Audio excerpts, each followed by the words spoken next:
Welcome back, audience. Small interruption there, technical glitch. Match between Hawks and Rampage. Hawks have won the toss and elected to bat. We are at second over now. After 1.4, it's 12 for no loss. Kamal has hit some beautiful shots. First shot, he opened the innings with a boundary towards the extra cover for 4.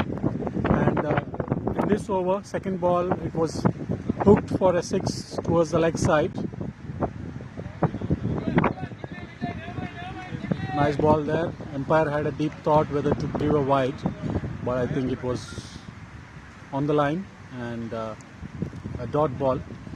And Sagar, just to reiterate to everyone, the sponsors for BPL-6 are IT Talent Hub, Hyderabad Wala, Cakes and Bakes, Vida Restaurant, Rotary Stratford, and we have been actively supported by AR Photography as well.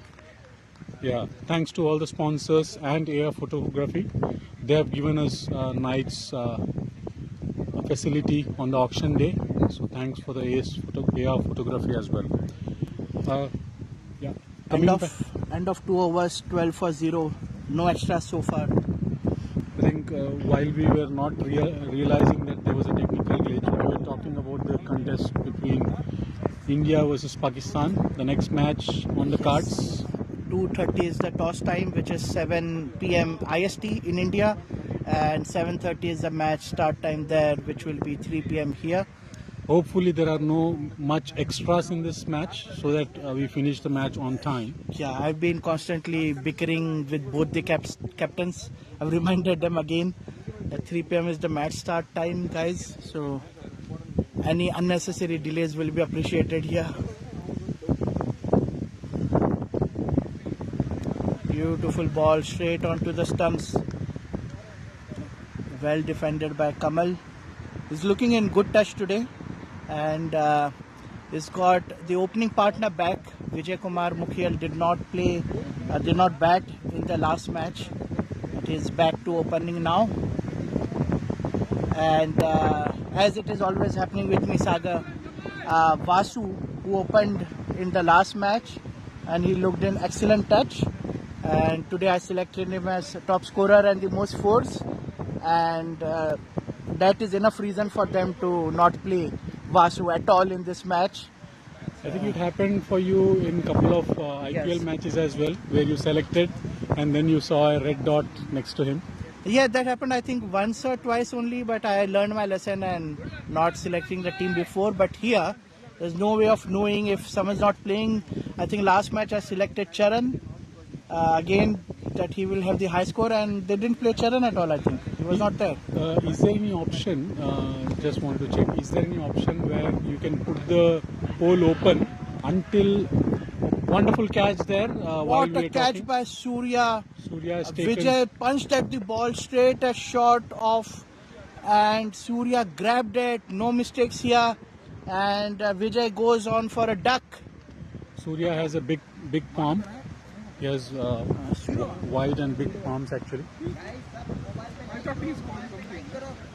And now we have Arjun Mirani, the captain of Hawks, replacing Vijay. Vijay is coming back to the pavilion, and Arjun now having some talk with Kamal there. Some strategies being discussed. So Surya will be happy for the breakthrough in just the third over of the game.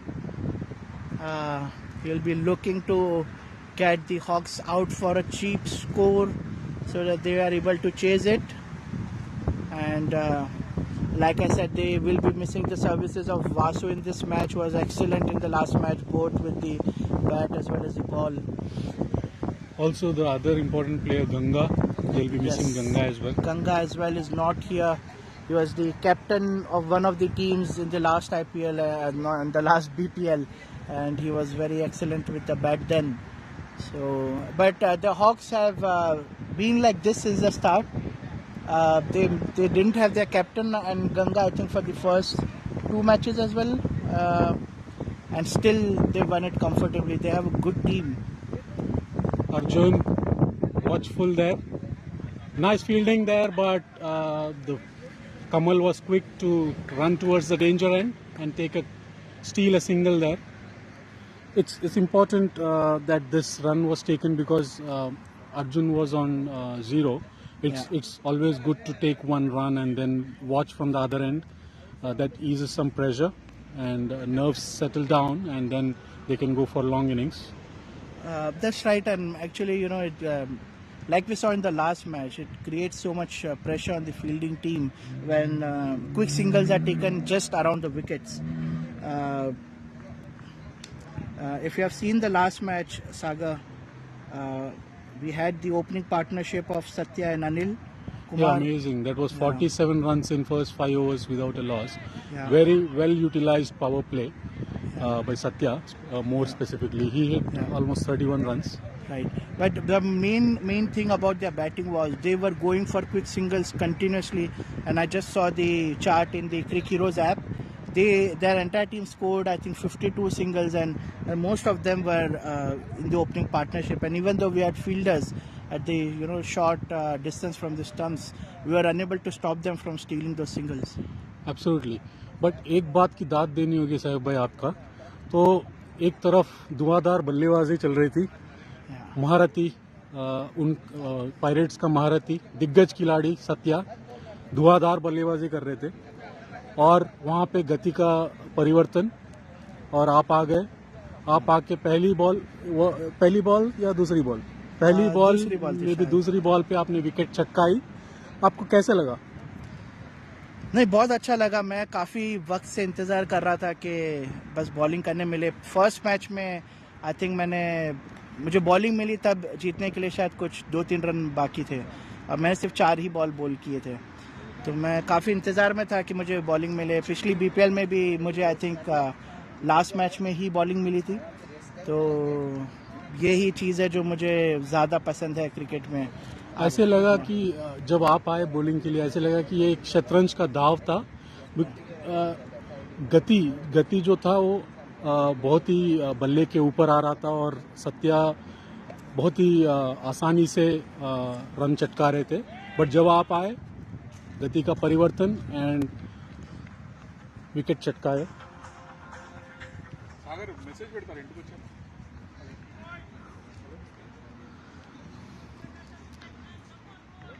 Excuse us for a moment, Sagar has just received a call, so we'll continue that discussion after some time. Meanwhile, here Bharat Reddy back into the attack. He's bowling his second over. Current run rate is of 5.6. Bharat was a bit wavered with his line and length in the first over, resulting in that excellent 6 by Kamal over deep fine leg. Cut on the offsides, gracing away to the square leg deep point boundary, but I think it has been stopped. Maybe the umpires would like to check, but ultimately I think only he has saved 2 runs for his team. Sorry, sir, if I got a call. In that discussion, while they are checking that boundary, I wanted to know, how did you feel when you took that wicket? Because I think Satya was going guns, blasting across, and you came and you took that very important wicket. Otherwise, they were running away with, I was looking at somewhere around, even 200 would have been less at that pace. But I think you put on brakes there. How did you feel with that wicket? Oh, it was excellent. Finally, getting to bowl and then getting the wicket of Satya immediately after. And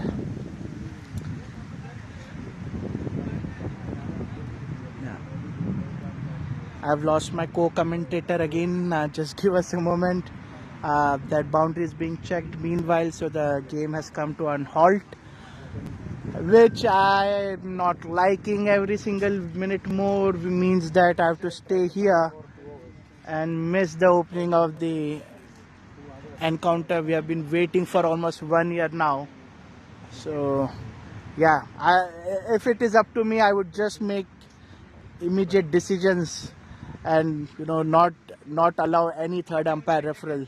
The sooner this match gets over, the better. But yes, we have got Sagar back again. So Sagar, I was waiting for you. Didn't complete my reply there. Yeah, it was an excellent feeling. Getting to bowl again. Anyways, I was feeling very confident of getting to bowl in this match. Last week I didn't play at all, and I had a feeling that the reason why Satya and Anil were scoring at that pace was because every single bowler which was coming to them was bowling at the same pace, and they got used to the way the ball came onto the bat after pitching. And that's the reason why, in T20 cricket or the cricket we play, it's also like, almost the T20 format itself. It's important that even within your overs, you change the pace a bit. Try to do things with the ball, like roll your fingers a bit more. Try to release it a bit early, a bit late. These are the things we can do to, make the batsman confused. And that's what happened with Satya, because he charged and he was going to, I pitched the ball and he didn't have the leeway to go into the swing.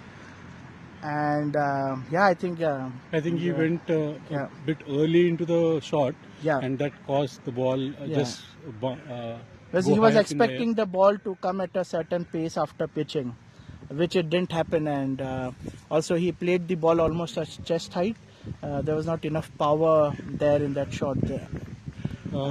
For the audience perspective, just to let you all know, Saif Bhai is a very astute and strategic thinking student of cricket. Even in the international circuit as well, when the matches are happening, he's very active in our BCC community group. He analyzes the situation, what's happening in the game, and his comments are very interesting and very thoughtful. So thanks, Saif, for keeping us educated and entertained on the game. Those are very, very generous words, I would say. I'm just mostly it's more like I like to discuss cricket more than anyone else, rather than being a more strategist or having more knowledge. It's just that I like to discuss cricket, anything that goes on about cricket. End of 4 overs, 20 for 1, 2 extras so far. While we'll be bowling the 5th over, I just would like to say a few lines about India versus Pakistan match. I'm a fan of Virat Kohli, so I'll quickly want to say some words. Hazme ki goli, Wawa. Rango ki holi. Oh. Hazme ki goli, Rango ki holi. Gujarat में गागरा चोली और batting में विराट कोहली. वाह. पूरा India को पसंद है. हाजमे की गोली, रंगों की होली, गुजरात की गागरा चोली और बैटिंग में विराट कोहली. पूरे इंडिया को पसंद है और सैफ भाई और सागर भाई को भी पसंद है. Just few lines about Virat Kohli, and hopefully he comes blasting today. Yeah, and although I've been a bit critical of him, which is rightly so, but I remember from the times of 2011 World Cup, I think, and even when he was playing, and I've been a big fan of that guy. I mean, even when he had just started out, and I remember he and Hashim Amla were in a race, like fastest 1,000, and then Hashim Amla is overtaking him. And there's a Facebook post I made with some of my friends after 5-6 years, when he had already made those 50-60 centuries. Now he's at 70 centuries internationally. They brought it up when it came in the memory that, oh, you were right, because at that time we were not backing this guy that much. And I just love him. It's just a matter of time he comes back into form. Sometimes it is that instinct, right? When you are watching or following someone, you get that instinct that this guy is going to do something big. Yeah. And probably at the initial stages when he started playing under the captainship of Dhoni, the way he was performing, the energy on the field, the technique, the dedication and commitment, I also felt something big is going to happen. Okay?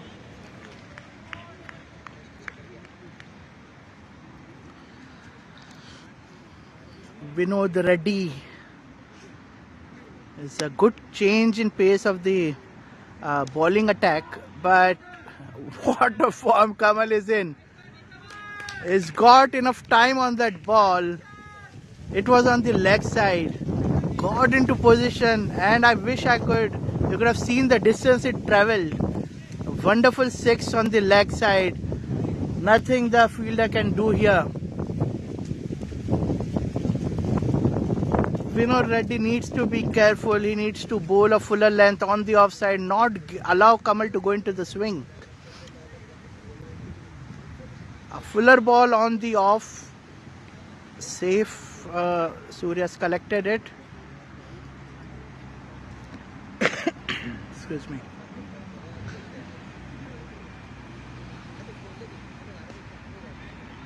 This time on the middle stump.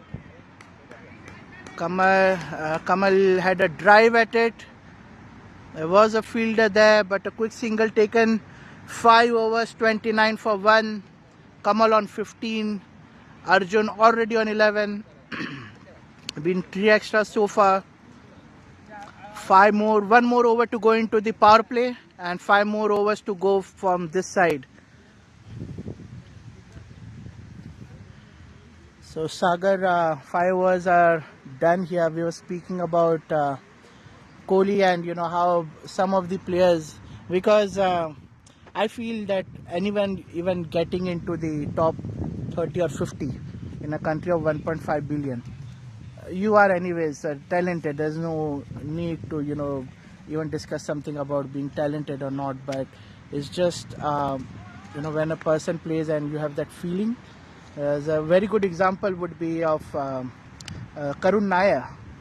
Not many people remember him now, not many people discuss him now. I remember of his triple century. Because he's the only person in Indian cricket who has scored a triple century after Sehwag. Sehwag has 2 in his name.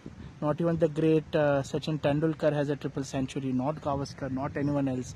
We have some excellent batsmen over the years. We have been missing triple centuries in Test cricket. Karun Nair came in on debut, I think. It was a debut, I think.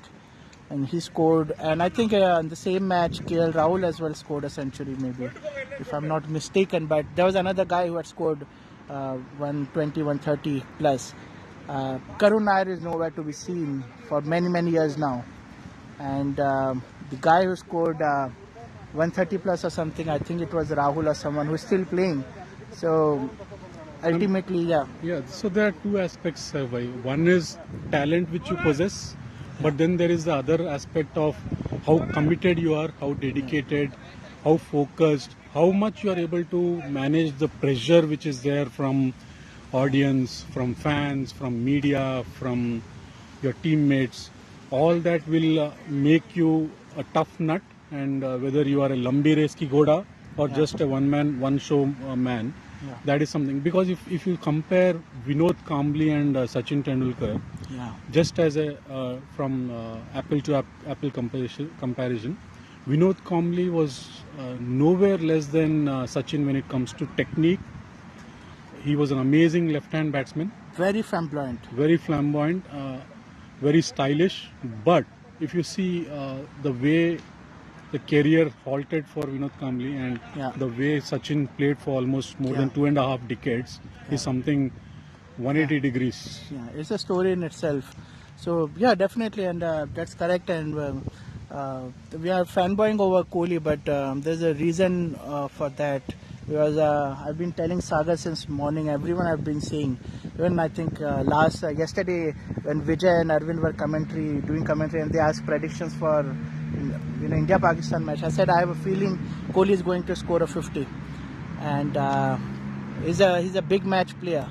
So yeah, and it will be good for Indian cricket. Anyways, I have huge expectation from Sky today. He's in terrific form.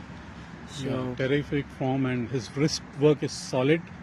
Anything towards the leg, he is just flicking it easily for 6s. So that's something amazing. And I would also like to see Babar Azam. I mean, he's a class altogether, a different beast.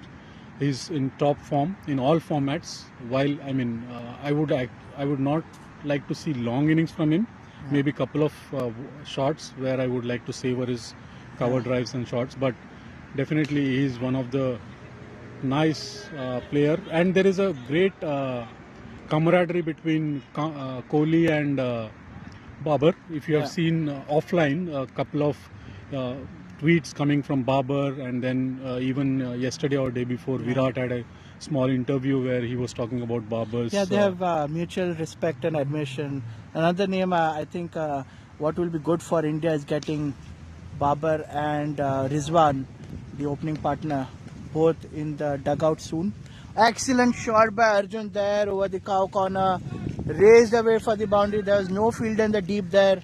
Vinod Reddy tried to give it a chase, but this is some excellent batting here by the Hawks. Rampage are looking for that wicket. I think Hawks are going with a very healthy run rate in this power play. They're almost 6.71. 2 more balls to go in the power play. While they have lost Vijay, the opener, they have ensured that there is no loss of momentum. Good run rate, and quick singles being taken as well. Not for this moment. Arjun was looking for a quick single, but Kamal denied it. I like the way, the calm and composed way Kamal denied that run. Whereas actually this was maybe a silly on part of Arjun to request that run, as it was in the hands of a really good fielder there. It would have been definitely a suicidal run because it went with some pace. If it was just a drop with wrist, probably they'll have some time, but it was a wrist shot and some match sense as well, because these were the last 2 balls for power play. A single won't have done anything for the score, but now they will have some fielding restrictions off for the Rampage. Let's see what Surya comes as a plan. Who will he bring now for bowling? I would say bring someone with a drop in pace, or not even if there's a drop in pace, but just someone who can vary their pace and not bowl 6 balls at the same pace for the same direction.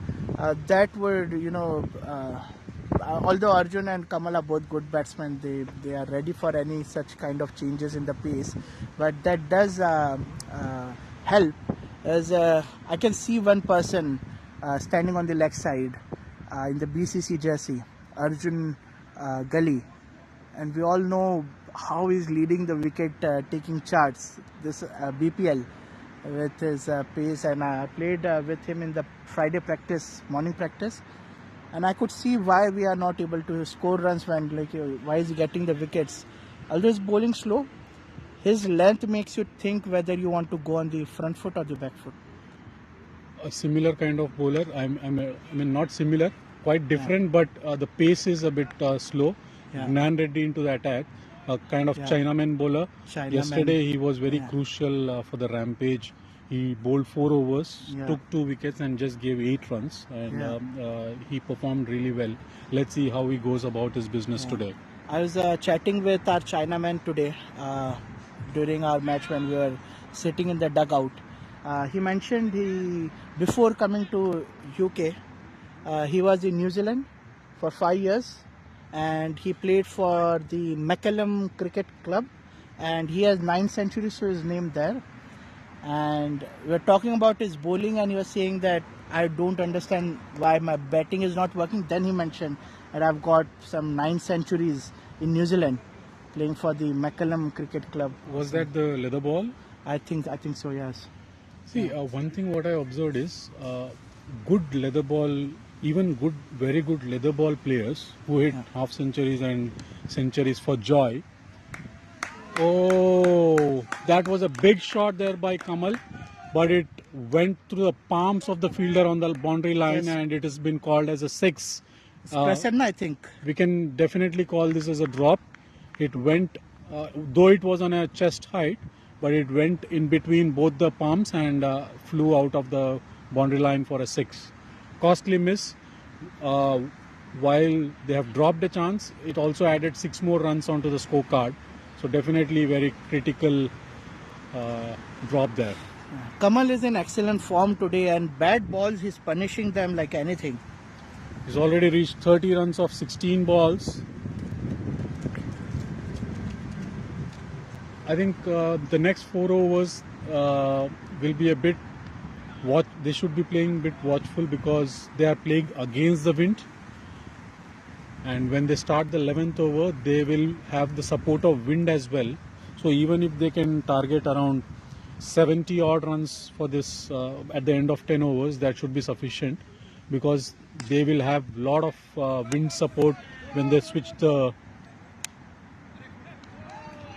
Oh, there was a good straight drive by Kamal, and fielder tried to stop that through with his feet, but unfortunately the ball rolled over to the boundary. Gnan Reddy is being hit today for runs. Yesterday he was economical. Whatever he gave in 4 overs yesterday, he has given more than that in just 1 over today. So it's all about sometimes it's all about how your line and length is going, and also it depends on the batsman who is facing them and what mode they are in. Definitely, and the left-right combination change, even it works with in the bowling as well. Like it is already very famous now. One of the weak links we can say of the Indian batting right now is playing against left-arm pacers. Our batsmen have been constantly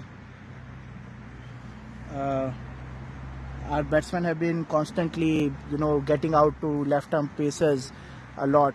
And just to let everyone know, there are around 11 people watching us right now. I am keeping an eye on the YouTube chat window.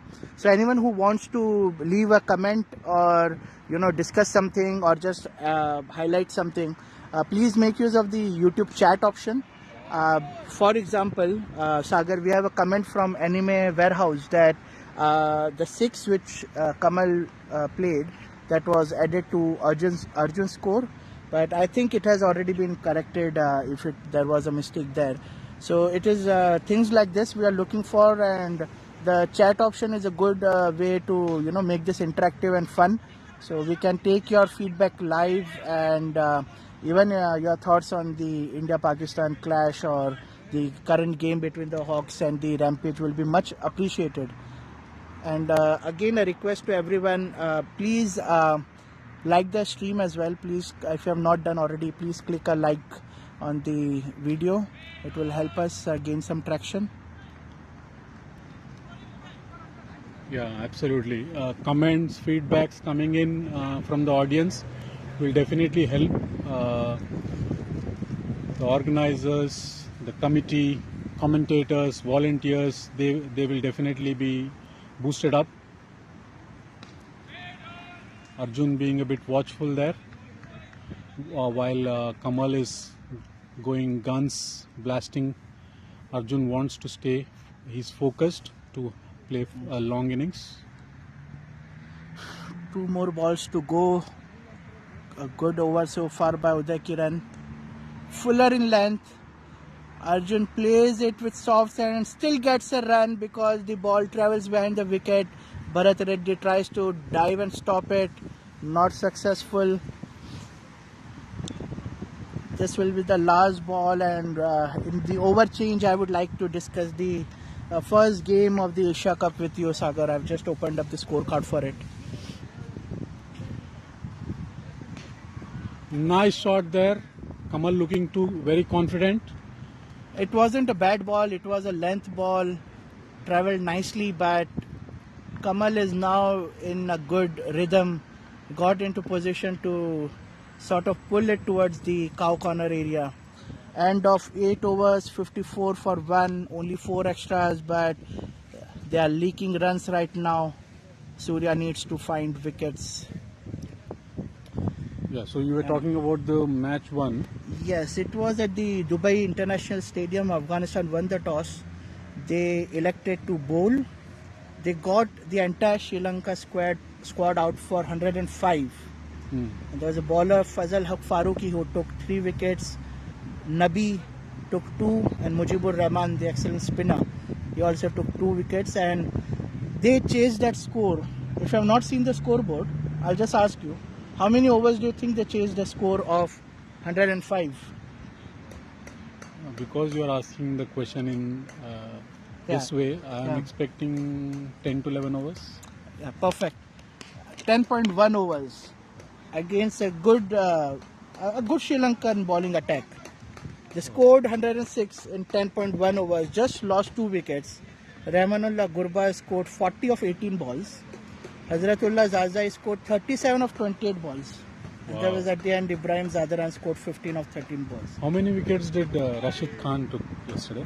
I think he didn't get a chance maybe. Let me check. Yeah, he didn't. He scored 4 overs, 12 runs, economical, but no wickets.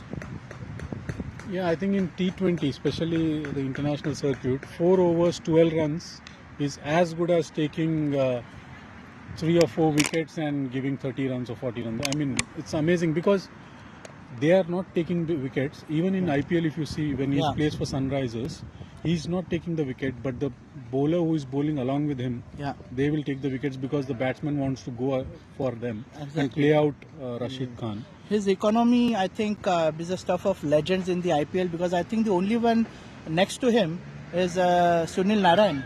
Amazing shot there by Kamal, switch hit. It was a short delivery and switch hit, reverse went a long back towards the fine leg. Well, if you're dropping the pace, that's not the line and length to bowl. Especially with your fielder inside the circle. Fielder has been brought in, there's no one in the third man direction, and the position Kamal is getting into quickly to play those shots. This one was a switch hit kind of thing, reverse pull shot. I think I'm running out of the correct term for the kind of shot Kamal played. But yeah, had the ball had pace, he would not have been able to get that time to play that shot. Oh, beautiful ball there. Good bounce. Good bounce.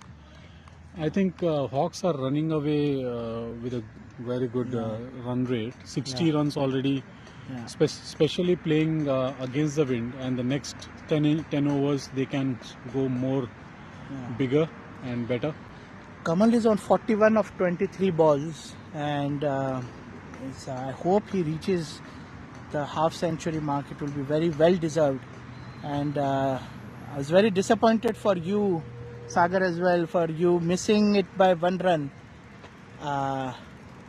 It was a good game, double disappointment, I suppose, because you lost the match as well.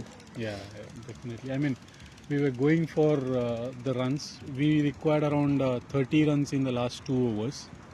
First ball was a 4, so it was 11 balls, 26, but somehow we had some dot balls in between, and then that created additional pressure. But yeah, I mean, I was more disappointed that the team, our team was not getting any points on the points table, more than missing that half century. I think same is the case with your team. While there have been some individual brilliances here and there, but collectively as a team, the killer instinct is something which is missing, even for Rangers and more specifically for Spartans, because we have lost 6 in a row. You still have 2 more matches to go. And I think the problem is, at least with your team, we have a couple of scores now, mostly with yourself and then Charan as well, where you have crossed the 40-45 runs mark as well. In our team, none of the batsmen have been able to do that. Miscommunication here, that could have been dangerous. You can see Arjun Mirari roaring, not for the second run. Thankfully, Kamal got back in time. So I think that that one thing extra which you need from your efforts, whether it's batting, bowling, or fielding, that is missing, which is causing us to lose the matches. We saw an excellent game yesterday between the Roadies and the Hawks. The first time, again, it was the same story. The way Hawks team got Roadies out for a cheap score. And had it been another team, Oh, what an Beautiful excellent catch! Wonderful catch. It was going at a quick pace. It was a nice flick by Arjun. Overpitched ball on the legs. Flicked it like Mohammad Azruddin. But it went straight into the hands of the short fielder there.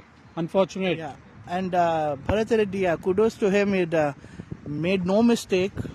Immediately, he didn't have to move, but the ball was traveling really fast, and yeah, it just stuck on his hand like As you said. Fevicol. Yeah, Exactly. It stuck, just got into his hands, just stuck like an honeybee there. And unfortunately, Arjun has to walk back to the pavilion. And we have Suchit, who is joining Kamal on the pitch. so Uday Kiran getting the breakthrough for his team. These kind of brilliances on the field definitely helps the bowler in terms of the momentum. And at the same time, it can be the other way around as well. If you're dropping catches, if there is misfields and you're giving, if the fielders are giving boundaries, that again demotivates the bowler in terms of the rhythm which is in, that can affect the bowler. But definitely this is a brilliance which is being, which will definitely help the bowler. And let's see how he utilizes this. And the new batsman to face the first ball.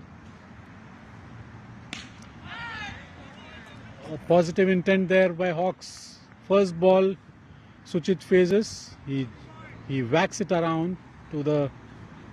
What a cracking sound that bat made. Nice Certainly positive body language.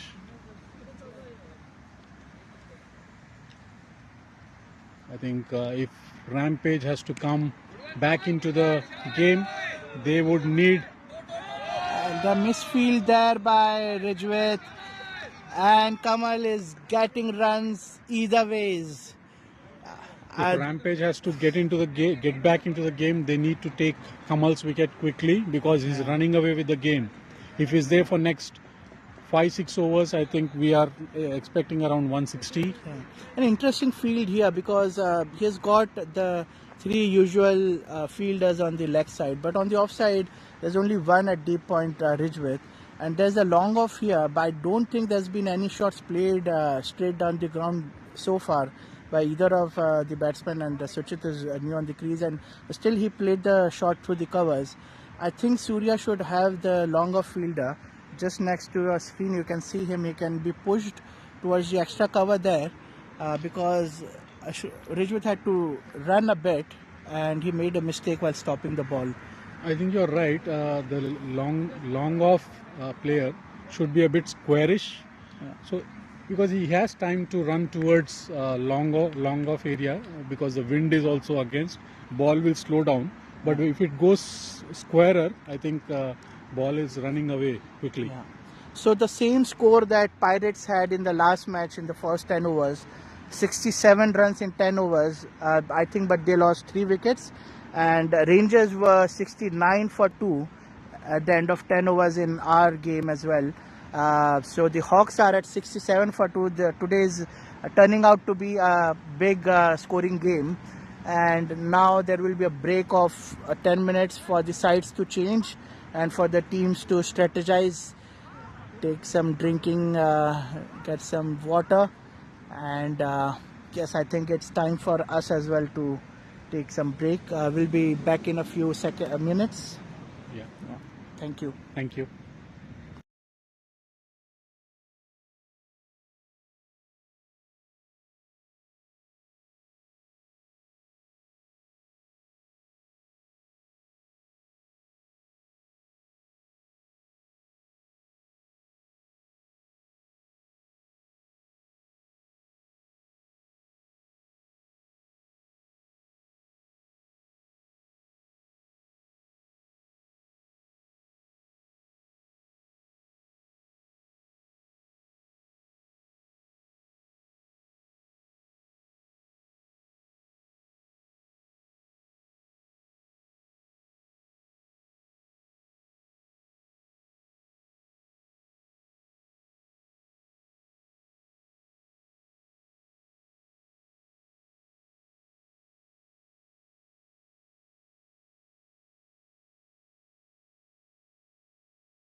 Welcome back. Second half of the first innings to be continued. After end of over number 10, it's 67 for 2.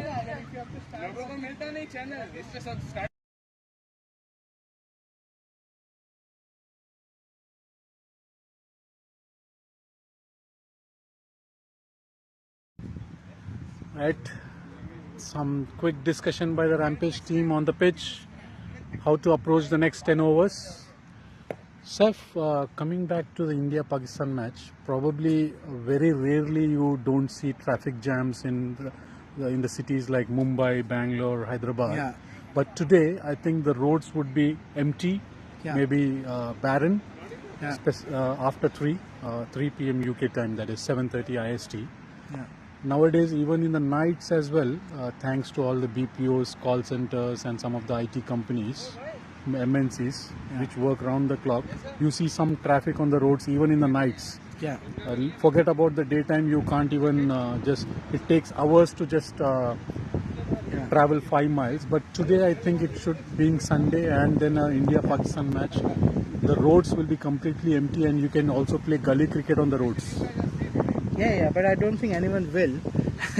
And it was a strategic decision to have the match on a holiday, because if it's one thing you are guaranteed that people will be inside, then that's an India-Pakistan match. And I think there's a very good example in the movie 83, where they showed kind of like, the Indira Gandhi government discussing some communal clashes, and someone says, yeah, our team is in there, and she says, yeah, we should telecast it. If there's one thing which is guaranteeing people to, automatically be on curfew, that's, cricket for us, especially India-Pakistan. So that's one example of bringing people together. Yeah. There can be a lot of differences between people, but this sport, especially in India, it brings all the people together, and that's the sportive thing. I mean, people are so addicted to this game, especially after the 1983 World Cup. Once we won the World Cup, I think the craze grew multi times. And then once we had the god of cricket, Sachin, started playing, I think that was to the next level. Yeah. And because it is because everyone is so crazy about this game, basically anyone from the subcontinent, and I would include Pakistan, Bangladesh here as well, Sri Lanka as well. These 4 or 5 countries are life stories, especially those who have grown up in the 90s. Our life stories is defined by the moments, cricketing moments. Like, you can ask this question anytime. I've done this in the BCC as well. Hey, remember, where were you when you watch Rishikesh Kanika hit that 4? And everyone will have a story for that. And where were you during the... I would like to say one story which always will be there in my mind. Yeah. Is when Amir Sohail was going guns. Yeah. Okay, he was hitting left, right, center for Prasad. Yeah. And Srinath or whoever was coming. it Ijaz Ahmed at the other end? Yes. Yeah. And then he hit one boundary. Amir Sohail hit a boundary, and then he showed Prasad saying that bowl that line. I'll one more, and he gave a direction where he hit the ball. The very next extra covers. Because he was a left-handed batsman. Yeah. The very next ball, it was a clean bowl, and Prasad showed the direction of pavilion to Amir Sohail. I think that was one of the sportive incident which is still in front of my eyes. When I'm discussing about that now, it comes onto my right. And growing up, these moments was what made cricket so exciting. I mean, especially India-Pakistan, not just India-Pakistan. We had so many other instances as well.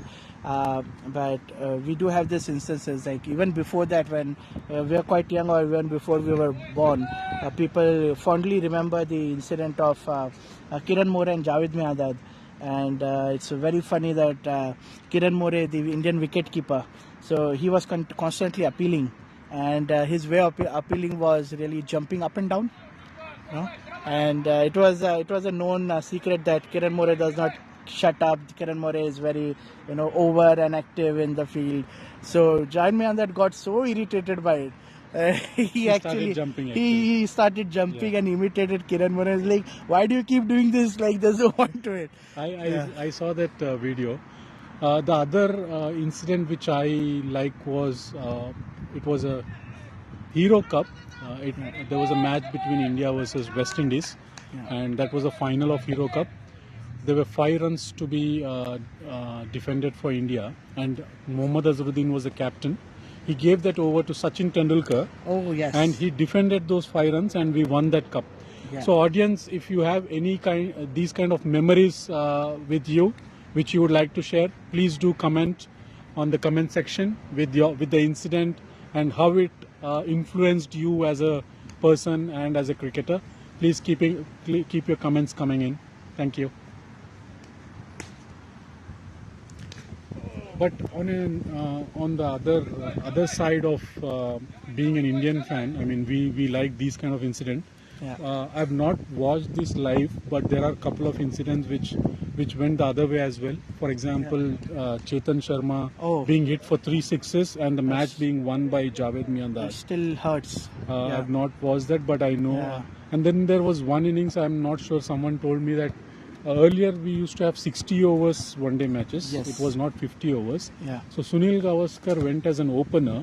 Yeah. He stayed till the 60 overs, not Yeah. out, Yeah. and he scored only 36 runs. Oh yes. It was like some 300, 400 balls. I'm not sure how much he, how many balls there were, but yes, he scored only 36 runs. And there are many instances like that. Actually, I always keep on recommending this documentary to everyone.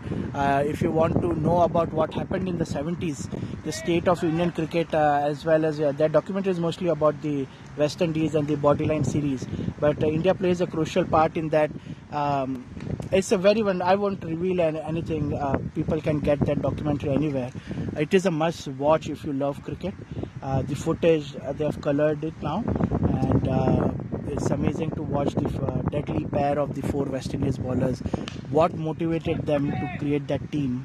How Clive Lloyd, there was a series, England, Australia as well, and England made a statement that we will make you grovel when you visit us, and that they took that very personally, that because there were some racist connotations as well. I think it was said by the Chappell, one of the Chappell brothers, or I'm not sure, but yeah, and there the footage we had this, and again Sunil Gavaskar was part of that team, that West Indies, before taking their anger out for that comment, they were playing India, and India was their testing ground, you can say, lab experiment, because whatever they decided to bowl on the bodies, they tried it first with the Indians. Beautiful shot there. 6, Kamal- I think it's 3 by 6. Kamal reaches half century with style. It's a 6, and he has gone to 54 now of just 32 deliveries. What a shot. And Hawks are on 79 for 2. Just behind the deep square leg boundary, there was a fielder there, but it was in the gap, and I think it landed 1 centimeter away from the boundary, so it's a 6. Amazing. Very happy for Kamal right now. Kamal is looking for a big knock here. He can go more deeper into the innings. It's just 11.4 overs. There are 8 more overs, and Kamal can make a big score here and get Hawks to a very defendable and very respectable score. He's looking in good nick. Not to jinx him, touchwood, if he gets out, please don't blame us. But I think I'm a feeling like right now, initially I had the feeling he'll reach the 50. I have a feeling now he might overtake Mohan Raj as the highest score so far in the tournament. It was around 80, 84. 82. Yeah. I think Kamal might go on. He has enough overs in hand to do that.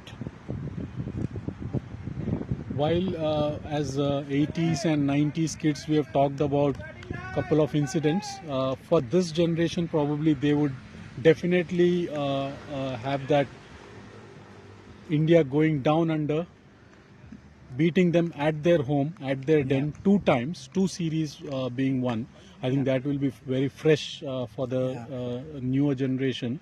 That is something which has never happened earlier, and it has happened twice back to back, especially the test team which has been built under Ravi Shastri and Virat Kohli. Amazing team. And then Even when Virat was not there in the second series, Rahane Yeah. did that good captainship and we won that series. I Is think that that is something this fresh. generation which is born after 2000s, uh, and by the time they got their senses, like 7 8 years old, or even 10 11, they saw the peak of the Indian cricket. They didn't have to see the struggles Indian cricket have to do, and they got to, by 2008 was the first IPL. So they have been brought up on this dosage of cricket where IPL happens and India is winning World Cup, and away series were winning. Virat Kohli not scoring runs and not making us feel the absence of oh, there's no one after Sachin to score runs. So I think they have been very very lucky to watch this side of the cricket. Although I would say that the one drawback for them was not seeing enough Struggles. India-Pakistan encounters as well, and like the Sharjah Cups we used to have, and those test or series which we used to have. Even I think they must not be um much aware when we last toured Pakistan and Sehwag scored that 300 in Multan, or Dhoni with his long hair. I don't think those who are especially born after 2000s, we have a couple of them in playing in BPL. Yeah. I'm very surprised that there are so young players in BPL today. Gnan Reddy into the attack now. He'll be bowling his second over. He has given 12 runs in his first over. Shortish delivery and Suchit hit it towards the long on area for a single. What should Surya do now to get this wickets, especially of Kamal? Yeah, I think Kamal is going guns. He's looking in top-notch touch. Runs are flowing very fluently. Again, a single there for long on region. So I think if Kamal's wicket is taken, and it should be taken, but it should be taken very quickly. Otherwise, I think they have to face a very uphill task. Nice delivery there. I think Gnan is bowling effectively from that side of the wicket. Even I observed yesterday, he was bowling his Chinaman from the splash park end, and he was comfortable bowling from that side. This is our regular end. We have played most of the cricket from this end, so there's this advantage of familiarity as well. I think he's now changing sides for Kamal. This will be interesting. What he should have done, even though he's changing sides, what he should have done, Sagar, is ask Arjun to stand a bit back, and I would have loved if I've taken the run up across that. It's gone for 6. The side change proved costly, and what a shot again by Kamal. 6. There was no chance for Prasanna, who was standing on the ropes. He was just watching the ball. I'm going to show Sail them how across far him. it has gone. Look, I'm panning. This is the boundary, and I'm panning, and this is 10 feet away from where Prasanna is walking is where the ball reached. So you can imagine the power in that shot. Kamal is in regal form today. And even at our local cricket, Sagar, is such a joy to watch such innings. When people, this excellent batsman, they go. It's obviously, I feel a bit sorry for the bowlers and the fielders, but yeah, it's Again, shortish delivery there. Kamal had so much time that he just, once the ball was pitched, he had a sip of tea, a sip of tea, and then he kept the cup aside and hit it towards the mid wicket for a single. Yeah. Maybe read the first page of a newspaper as well. I looked at the bowler coming in. Yeah, fine the ball. And they used to describe in commentary that Sehwag sees the ball as a football. That's how good as there's no need to move his feet. He's like, I have my hands, and at the end of the hands I have a bat, and yeah, I don't need to reach the ball. I'll reach it anyways. So yeah, excellent. And when someone is in peak form, this is how they play. Udai Kiran has been excellent today. 2 overs, 10 runs, 1 wicket. Got the breakthrough as well. So, yeah. Hawks are looking towards 150 plus now, unless something different happens than what is happening now. Yeah. They would easily be looking at 150 plus. Definitely. Look at the people who are waiting to get into bat. We have Bipin here. Who's looking at the field as if he wanted to hit those sixes which Kamal did. We have Anand as well. Anand can hit. I think Rampage are looking a bit down and out. Their shoulders are dropping slowly. If you can see the body language of Rampage, they're a bit wary. Maybe probably yesterday's match is having some effect on them, but definitely their body language is impacted, and a wicket or two here will get them back into the game, and that's what they would be hoping for. Yeah, and I know that feeling firsthand, because when the when the Pirates were going the same way against us, with a change in side as well, they had slowed down because just before sixth ball, I think sixth over I bowled and we got Satya out, and after that there was a big partnership between Anil and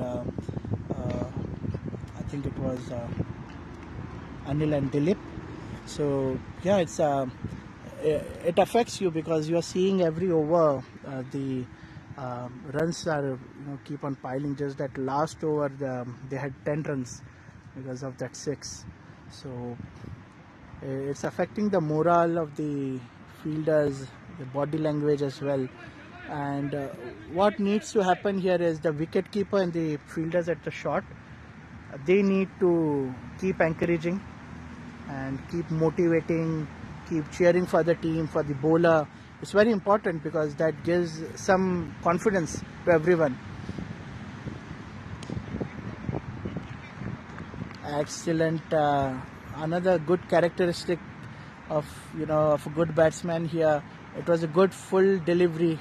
Kamal respected it, just played it. No need to take any risk. Is respecting Udai Kiran as a bowler. Oh, nice ball there. Beaten. Very rarely that we saw Kamal getting beaten. And he got beaten by the pace because it's a fuller delivery. He went into his swing, but otherwise Kamal and Hawks are on fire. The score is on fire as well. Yeah. And the fire is not because of any matchstick. It is because of Kamal. It's in the air, maybe falling in no man's land. Bhanu did his best. If someone would have taken this catch, it would have been Bhanu. But he dropped it. Yeah. It was a long way. He ran into, he ran, I think, at least 10-15 feet forward. There were 4 fielders converging and the ball fell in between 4 fielders. Luckily, Bhanu was the one who was running towards the ball. He was the closest to reach the ball. It fell on his hands, but since he was in motion, the ball got spilled, and lucky chance there for Kamal, I think. And sad for Udai Kiran as well, because even in this carnage is like 3 overs, 14 runs, 1 wicket. He might have got another one here. So he is ensuring that for his overs, he's economical and even creating chances for wickets. A bad ball to start, and Kamal is not going to, give any leeway here. I think again a 6 here. They've given it as a 6. Yes, it was very close to the boundary, but 6. Really bad ball to start. It was on the leg side. Anything on the leg side, Kamal is not forgiving. If you want to even bowl at the leg, and you need to bowl the way Udai Kiran did. And as I was saying, the ground here has been set on fire, and it is not because of any matchstick.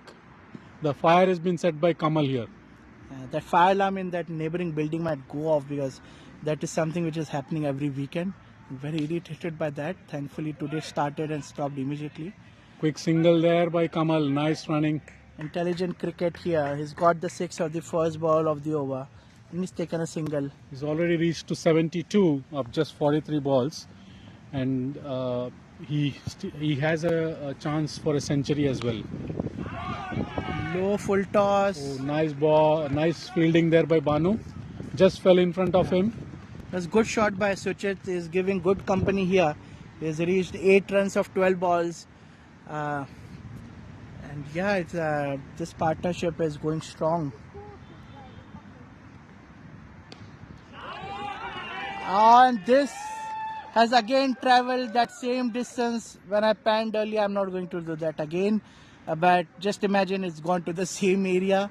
Yeah, Another 6 by Kamal, and he reaches 78 now. Kamal is punishing anything on the leg side. If you're bowling on a length in the slot on the leg side, the power Kamal is putting into the shot. Even if the boundary had been 10-15 feet back, it would still have been a 6. Definitely. It would have been 6 in any ground. Rajwet needs to be calm. He needs to think. He's coming round the wicket because he's creating that angle. He's already coming round the wicket, and Kamal is seeing the ball already approaching from his leg side. Actually, he's bowling to the strength of Kamal, and Kamal is just rotating his wrist, and anything short, he's just pulling it. Yeah, because the angle Rajwet is creating, it's getting perfectly in the bat swing of Kamal. A good thing would be to try changing the side, come over the wicket, and actually imagine that there are 2 more stumps on the off side. And although Kamal is equally strong on the off as well, but I think at least it won't be 6 runs. Maybe try to fox him by a change in pace or a slow offside yorker. Are we going to see the first century of BPL-6? I have a strong feeling, yes, because it's just the 15th over. And especially Kamal dealing with 6s, I think that has an additional favourable chance for him. As I said earlier, this... Oh, no. They will be checking for the no ball. And they have not given a no ball. No ball has been given there by Pratap. It was a full toss with a width, but just a run. Suchit has now hit towards the offside, and it's again just a 1 run. Rookie mistake, I think, there by Uday Kiran, because when shots such as this, we know that the ball turns after landing. So, especially on our grounds, because it's not a flat ground, so lots of slopes and bumps. So if you are not going in for the catch and waiting for the 1 bounce, then be prepared for the ball to turn in either direction. End of 15 overs, 110 for 2, Suchit on 8, Kamal on 79. Has got 15 runs in that last over. So after that splendid effort by Uday Kiran, he only gave away 4. The over before Uday Kiran went for 10. The run rate is climbing. I think Kamal has single-handedly taken Hawks to a commendable position, and Rampage team is running out of ideas, running out of strategies. They are discussing now. Surya is having a discussion with his experienced player Ankit, trying to get some ideas from them. But definitely Kamal has taken Rampage team for a surprise. Very decent innings, wonderful blasting. Yes, we have got 18 people watching now. There are 19 lights. One of them is myself, well, anyways, and one from Sagar as well. That means we've still got a couple of people who have not liked the stream yet. And also, please, because it's such an amazing match, I think it would be good for you to share it with your family and friends as well. Like, look, this is one of the best examples of how we play. So people assume that, oh, we are just playing on a ground. It's just some corporate IT people just coming together and playing. But this we want to show the efforts and the amount of talent we have and the shots we play, it's not just slogging shots. You can see, so it would be good if you share with your family and friends. And dropped. Oh my God! Straight into the hands of long on fielder. Again, it's a very costly. I think it was Gnan Reddy there. The ball went straight into the hands of long on, and he just spilled it. Kamal has another life now. It's reminding me of one incident again, India-Pakistan incident, and it was a 2008 World Cup or 2011. I'm not sure, but Wasim Akram was the captain. Sachin Tendulkar was on strike maybe. One of our batsmen was scoring really well, and the ball went in the same direction, and I think it was Yunus Khan or Mohammad Yusuf, I'm not sure. He dropped the catch. He looked at his captain, and the Wasim Akram said, "Oh, you know what you did? You just dropped the World Cup." I remember same thing happened with Herschel Gibbs and Steve Waugh. Yeah. When Steve Waugh, I think Australia was trailing, they lost 5 wickets, and Herschel Gibbs was at the point. Yeah. He prematurely celebrated the catch on the point. He just spilled the ball, and then Steve Waugh said, "You missed." Oh, beautiful shot there! Shot. A big 6 towards the cow corner by Kamal. Yeah, for the past few overs, I think I'm not even a commentator anymore. I'm just a spectator enjoying the show. And sorry to Surya's team, but this is just too much fun, I think. I can't be unbiased right now. I think there was someone yesterday who was saying when you or someone were asking, what about the likes? What's happening? Someone said we need big scoring matches for getting likes or popularity. Yeah. And I think this is one classic example where the batsman is going nuts. Both the matches today, high scoring matches, amazing shots, lots of sixes. So what the audience wanted, we are giving them. And Kamal is fairly above what Mohan Raj scored. He's on 89, so this is the highest score so far in BPL 5. And just 11 runs away from a century. Again, this over, I think this over went again for 12 or 13 runs. Sir, I am getting a couple of individual messages as well on my WhatsApp. People are enjoying the cricket. Yeah. They're enjoying the batting of Kamal, and definitely they are enjoying yours and mine commentary as well. And I have got some feedback saying that yes, Kamal will definitely be going for the 100. It's not one person. I think I've got 4 messages. 4 individual messages where they are rooting for Kamal's century, and they're enjoying the cricket from the comfort of their homes. So thank you all, audience. And we have got some in the YouTube chat as well. So Aditya Kumar says, beautiful batting by Kamal. Indian in Britain said, go Kamal, we need 100 from you. Prabhu MG, who is actually sitting, I think, resting in the tent, or he went home, but he is there as well. He said, nice batting Kamal. Mahesh gave us a compliment, best commentary pair. So thank you, Mahesh. And Anime Warehouse, whoever the real name is, but he or she is keeping a very keen eye on the score.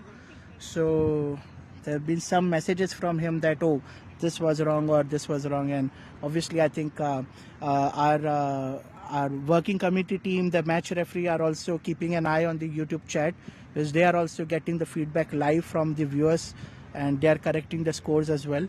So yeah, this is a foolproof method of not making any mistakes in the score, because everyone is quick to correct it.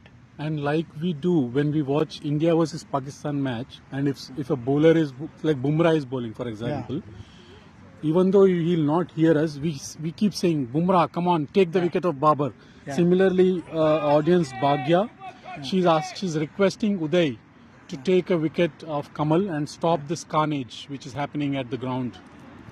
So amazing. I think seeing these comments, it's encouraging not only the players but also the staff and the BCC to get that popularity, and we know now that we are going in the right direction actually. Full toss ball there, missed it out. Kamal is looking at the leg umpire. that's a no ball, and the leg umpire Arjun is referring it to the third umpire to check for the height. Arjun wants to look at the clip and then take a call. So we will have a small pause here because it has been referred to the third umpire for the no ball checking. Hold on, let me just quickly ask the captain if Kamal is aware of his score. Sometimes they don't want to communicate that, but yeah. Arjun?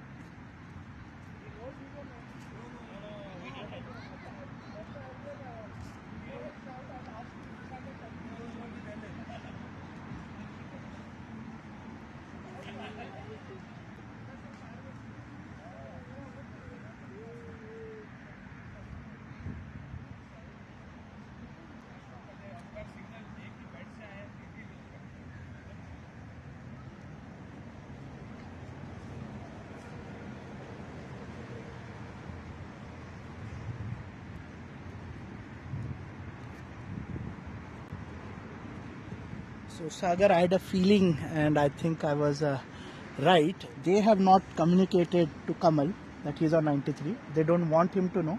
They just want him to play his natural game. They said only will shout and cheer when he crosses the century.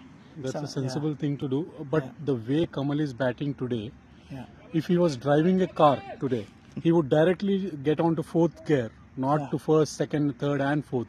Yeah. It's so confident. His body language. He's not leaving any loose balls. Yeah. In fact, he's actually hitting sixes with a decent balls as well. Yeah. So if he was, oh my goodness! Has that been Beautiful taken catch clearly? there. Kamal has been caught brilliantly at the covers. It was a brisk shot. We were expecting a century from Kamal, but it's gone out for 93. Arjun. Amazing shot and Guard of honor karo na, beautiful. If you can see here, Kamal is walking to the pavilion. I've and just requested Arjun, the captain, to do some guard of honor and we'll record it. As this is some sensational batting here. Look, Bipin also congratulating him. Is coming here, and look at the amazing scenes here. 93 runs, and actually that was a beautiful shot. You can look at the guard of honor here from the players. Amazing 93, brilliant knock, short of century by 7 runs. But what a knock, man! Beautiful. Let's get back to the game. Bipin has now replaced Kamal. Again, this was a beautiful shot by Kamal towards the covers, very low, but Gnan took it.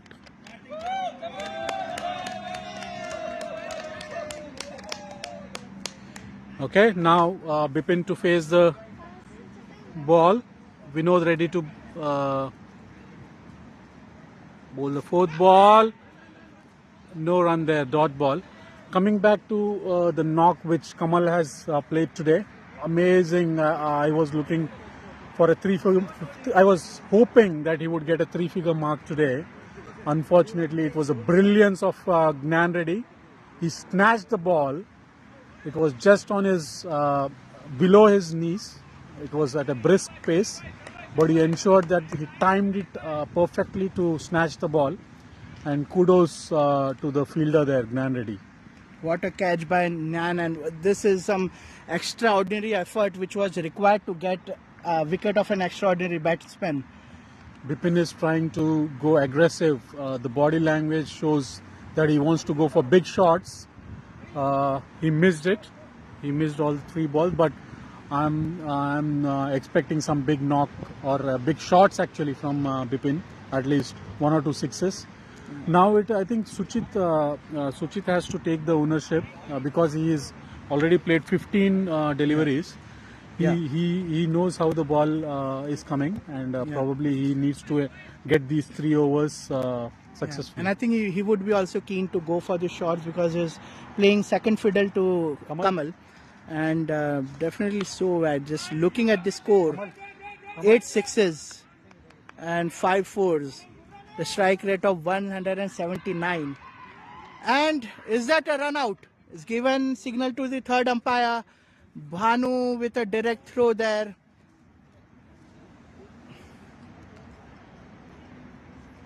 Bipin looking a bit nervous, maybe. Yeah, maybe there is a wicket, but yeah, everyone rushing towards the third umpire cameras because it's just 18 balls now. They just need to count this in balls. It's 18 balls remaining, and if they can score more than 150. But by the way Bipin looks, the body language, I think he feels it is out because he's walking towards the pavilion, and then he has just hold his fort there. He just want to understand what's the decision coming. But he has come towards this end of the wicket, which itself shows that he's a bit negative in terms of not hopeful of getting a not out. Let's see what would be the decision. Third umpire is still reviewing the run out. I mean, one individual brilliance, 92, but apart from that, if you see, the score is just 127. Yeah. Maybe I mean it's just a complete one-man show going on here for now. I would have definitely hoped for a triple figure. Still waiting. Decision still to yes, and it's been given out. So Bipin is out now. Unfortunately, he has to come back to the pavilion, and we have Rakesh Madhyastha, who is going to bat, who is replacing Bipin, who was unfortunate to get run out. Excellent fielding. So now we are seeing how some good fielding efforts turns the tide of a match. Absolutely. It's just a matter of one or two instances where you are actually completely changing the perplexion of the game, because just before the Kamal's wicket, it was looking as if every ball will go out of the boundary. Not only fours but even sixes, but now suddenly things have dried up. Bipin had to play 3 dot balls, and then there is this run out. Rakesh Madhyastha again is a very good all-rounder. I can consider him as a bowling all-rounder because his bowling is excellent, but at the same time he has a good prowess. He can hit big shots and cover the cow corner and the mid wicket with his shots. So let's see how he takes it. A very big shot there again by Suchit, but just a single there towards the long on area, or long on. Nice fielding there by Bharat Reddy. I think there is some energy coming into the Rampage team. Surya to bowl his third ball. Just observe Rakesh just let it pass to the wicket keeper. A dot ball, a rare dot balls coming now.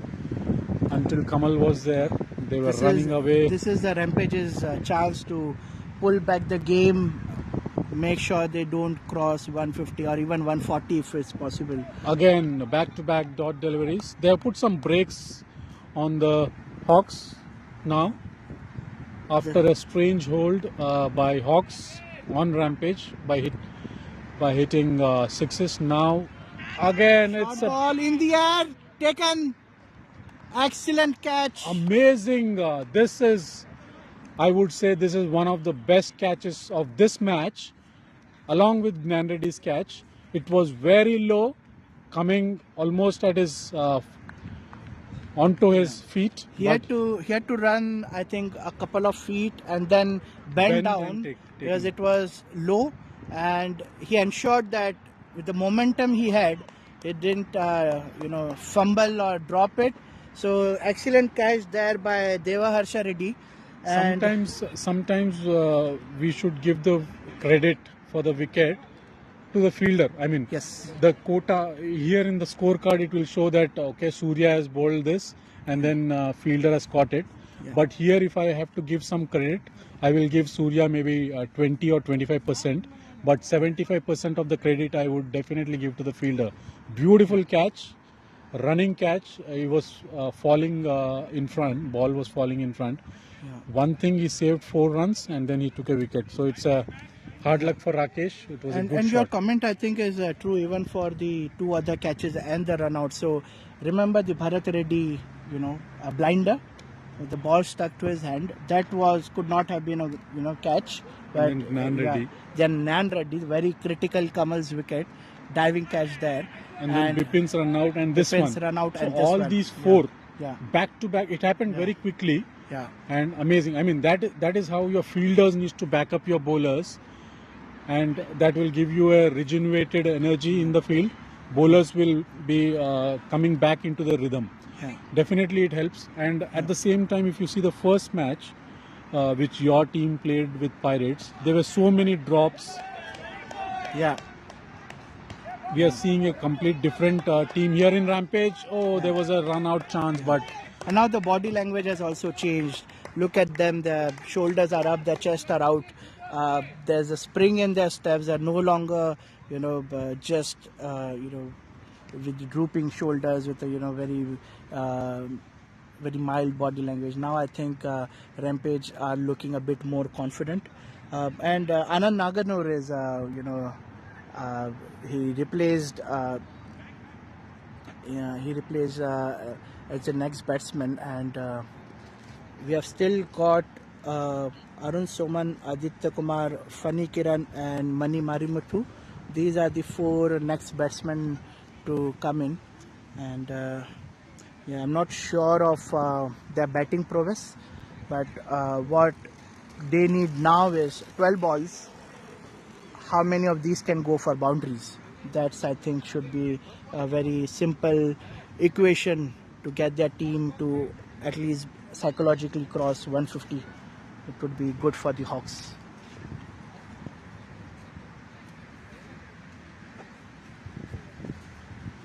If Rampage can restrict Hawks, say for 140 or maybe 150, I think they would still have a chance, because now the momentum has shifted towards Rampage in terms of how they have turned across by taking Kamal's wicket and then few quick wickets of run out and catches. I think momentum is there. It's all depends on how the first 6 overs of power play is utilized. And much of the Rampage players were on, already in the ground when we were chasing, and they have seen that we had a huge score of 160 to chase, and we had Srini and then Fahad Bhai and then Vishnu, all of these hitting, so the chase was looking possible. So they can take some, confidence from that. I'll excuse for a moment, I have to take a call. 18th over to start now. I think there is a small change which needs to happen.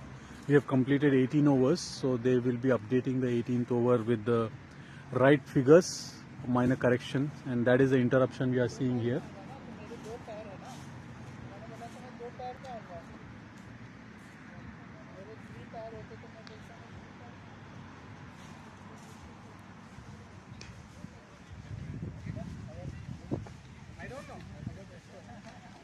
That is better, but that was a 4.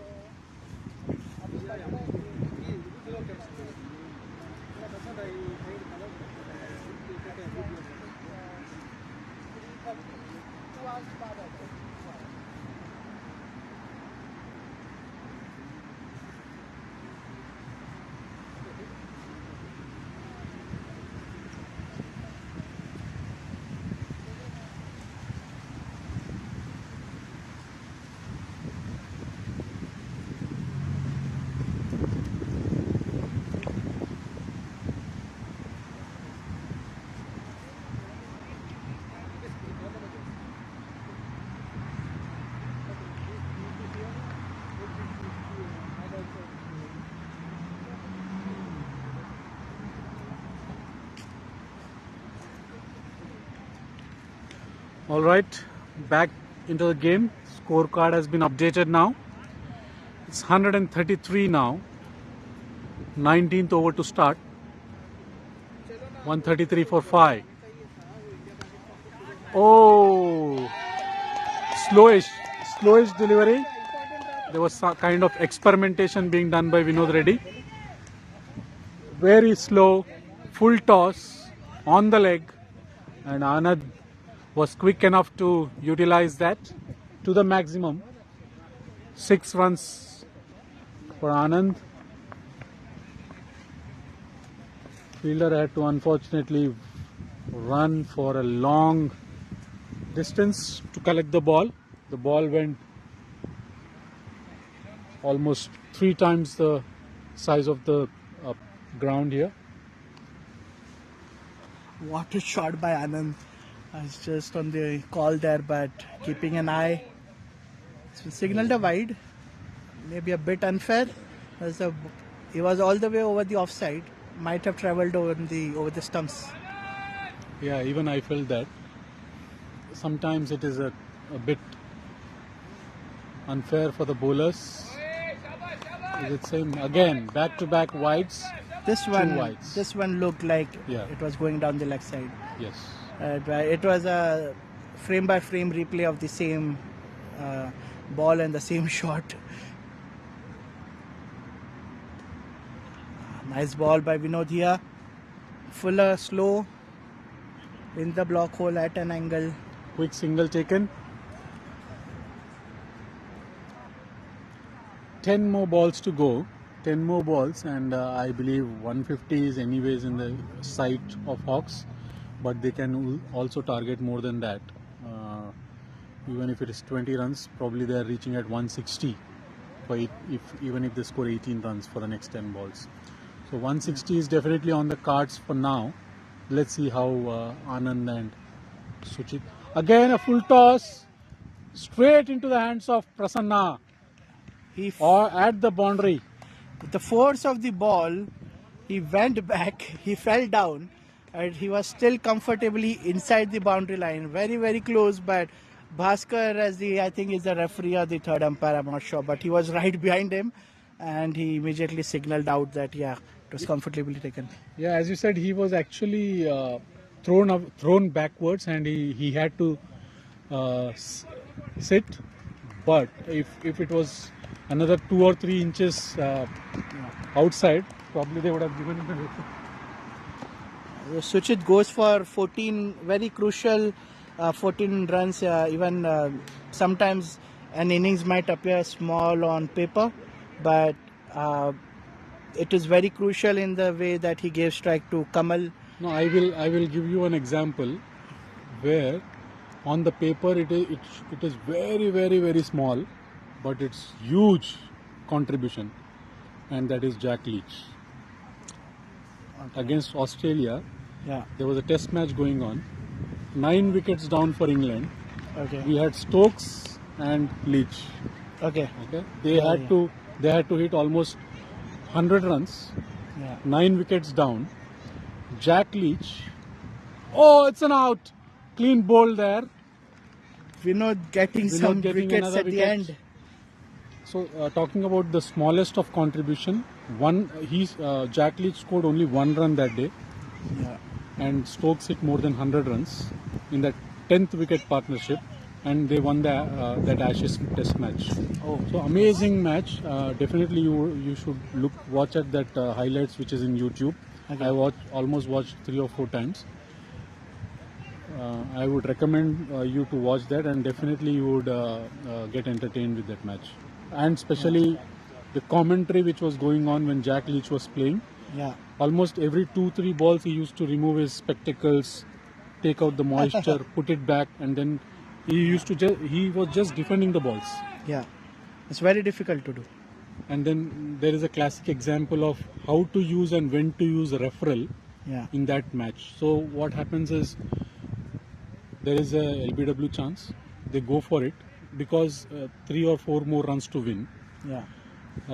They go for it. They take a chance. Tim Payne is the captain. They take a chance and they go for the referral, and it is given as not out. They are dried out with the referral. The very next over, Nathan Lyon comes, plumb LBW. Empire doesn't give out, but unfortunately they don't have referral, and it's given not out.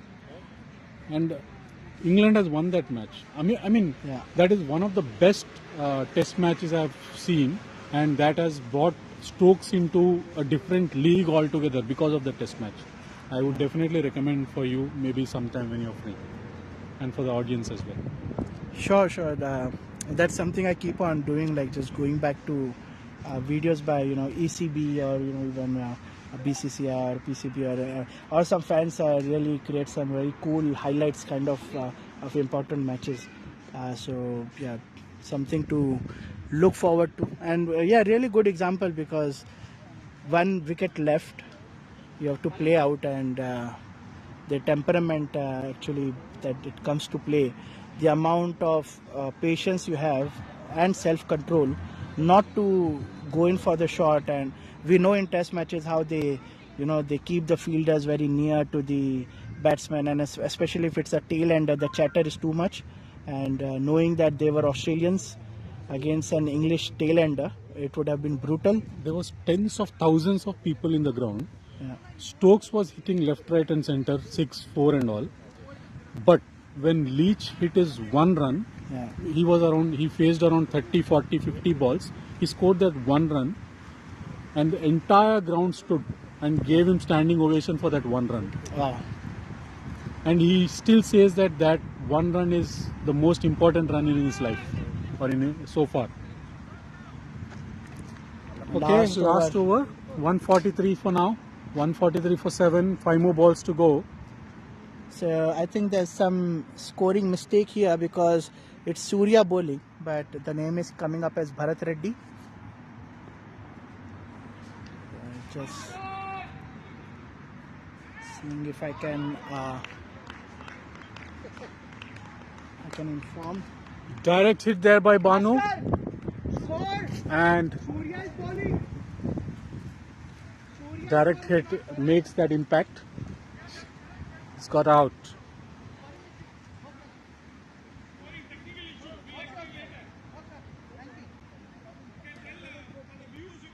Okay, technical glitch, a minor technical glitch here.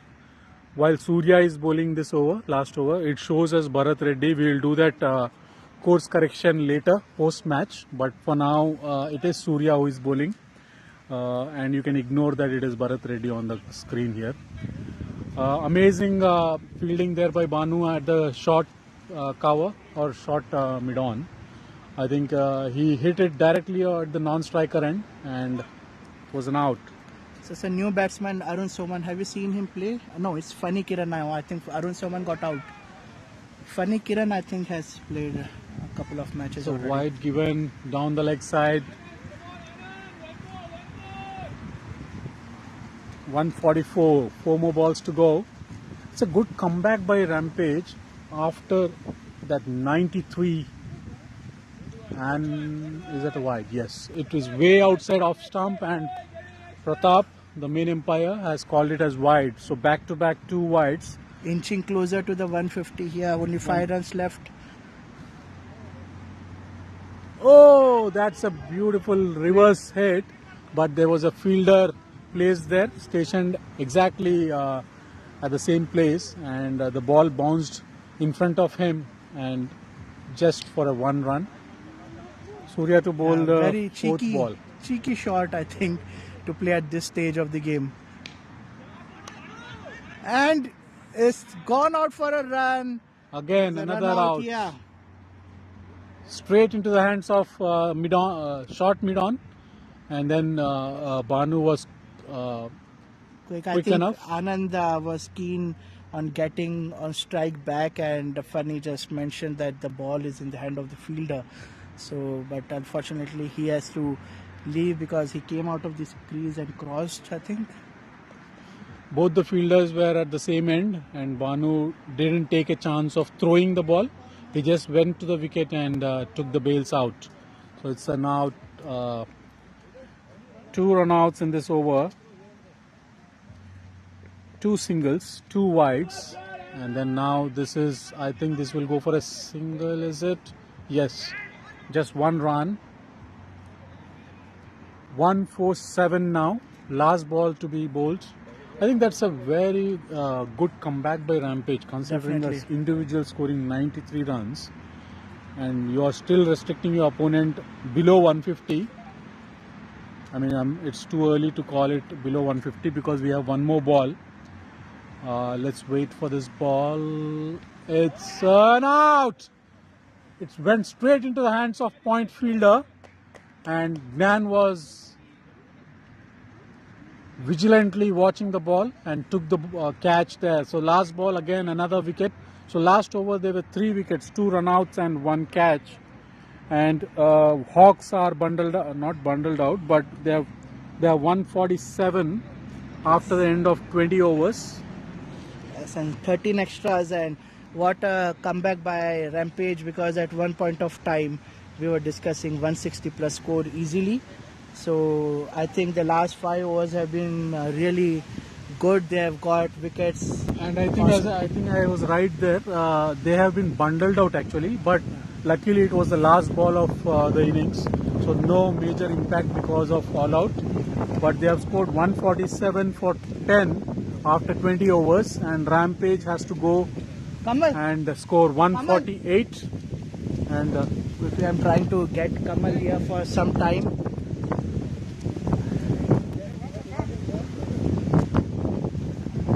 Just zoom out a bit more. Zoom out. Yes, I think. Kamal, if you can just be a bit more closer to the camera and on the left. Welcome, Kamal. Amazing knock. You have entertained all of the people who are on the ground, the audience on the ground, as well as the audience who are sitting back home and watching from the comfort of their homes. They all have been entertained.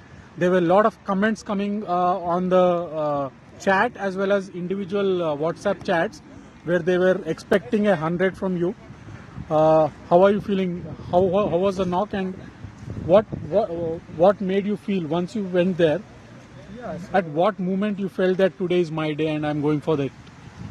Yeah, thank you for that everything. Yeah. So I never thought it's a midday. Actually, what we thought was what I thought was initially our target was to not to lose a wicket for the first 10 overs. Also the wind was this side, so I thought maybe if I could stay more than 10 overs, after 10 overs I can hit, maybe because of the wind is this side. So that's what I thought initially, and then there was some bad balls came, and actually a good instruction was given by Arjun Virani when I was batting. So he told me, just calm, relax, take a singles. So he hit only the loose balls or bad balls. So I was did that, and I was also sometimes, because one has to go hit. So that also I thought it's okay not to made in the overs. One has to go for the run. So even some good balls I tried. Luckily I got connected. 8 sixes and 5 fours. So there were not some hits, there were lots of hits, and we were enjoying here, like we forget we were doing commentary, we were enjoying like spectators. Were you aware you were in the 90s? No, I never. What did you think you were on? I don't know. Like Maybe, I was maybe seeing something. Maybe he was not thinking on the score. He was only thinking what I'll do with the next ball, where I'll be sending that ball. One question. Back home, do any of your family or friends watch your game? No, my wife doesn't watch the game, but usually I tell I scored this much, but she doesn't know much about. Definitely. Okay, yeah, good. She should match today. She should watch. If she has not watched, just go back home today and just go through this match instead of seeing any Tamil movie which you watch in the weekends. Watch this match, and I think you will feel thrilled about how the shots went on. This live sessions which are being recorded, is it of any help for you? Do you do some analysis of your game? Yeah, surely. Actually, this helps because I never recorded my game before this coming to this BPL. Just I was playing. I don't know how my shots were, how my stands were, how I get out. So in this tournament, or so whenever after the match, I used to go and watch. So how I got out, what should I should have done.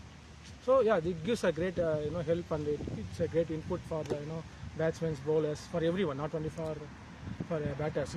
It's also helpful for the bowlers. So it's everyone. Yeah, it's a great I think thanks to BCC for giving this platform where players like Kamal they go back, watch their matches, and then that one thing is that gives you extra motivation to perform better, but also it gives people a chance to review if there are any flaws. Definitely. Or if you have any kind of improvements which needs to be done, you have this platform. So thanks to BCC committee to arrange this. Kamal, coming back to your knock, right? So you had your partners as well supporting you. There was quick singles as well. And when we were in commentary also, we were discussing that Kamal has to wait for the switch of the ends so that he can go for big shots. What did you eat for your breakfast today? Because see, the ball, this sixes which you hit today, probably it would have you would have cleared any grounds, even the biggest grounds in Australia. So what did you have for your breakfast? Nothing actually. But actually, the thing is, once you play 50, 30, 20 balls.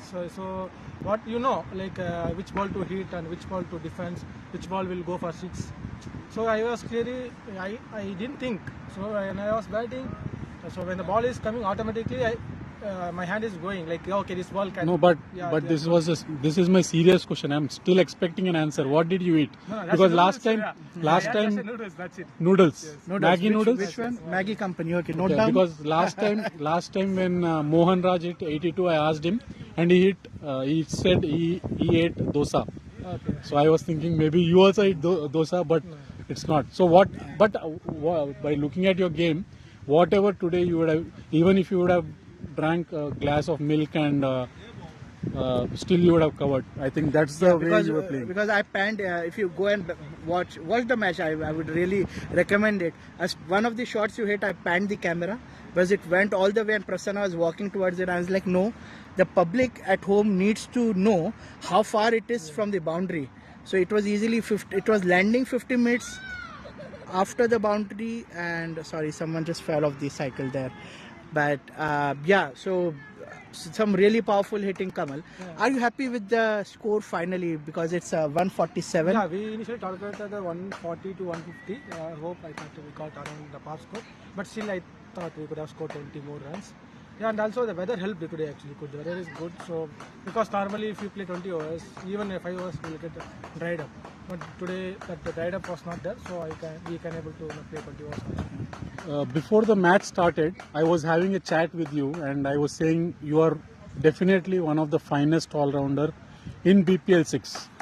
How important it is that your batting, for example, or if you're chasing, then you're bowling. How important it is, like you have performed well in batting. Will that reflect in your bowling as well, because you are a key bowler there for Hawks? Yeah, so I just forgot about the batting, because when I go for bowling, I'm thinking I batted good, so I can bowl that way I want it.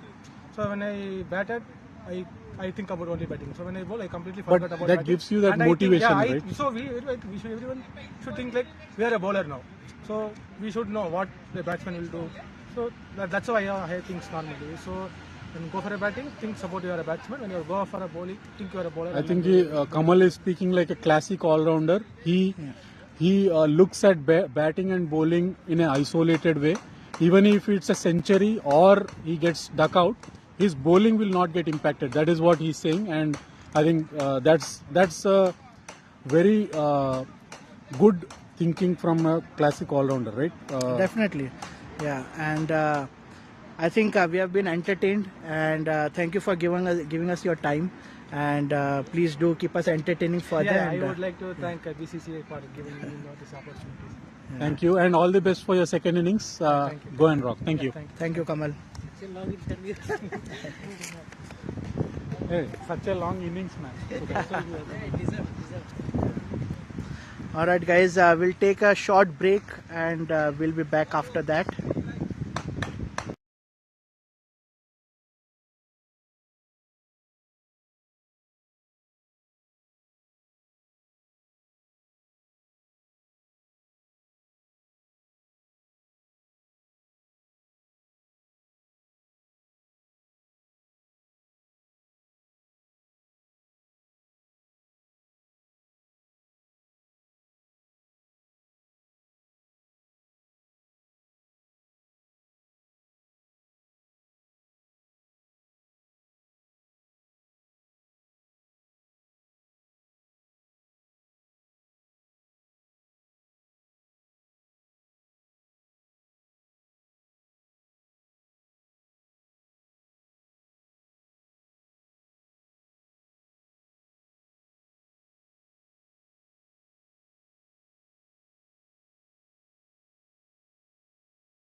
And we are resuming the second innings.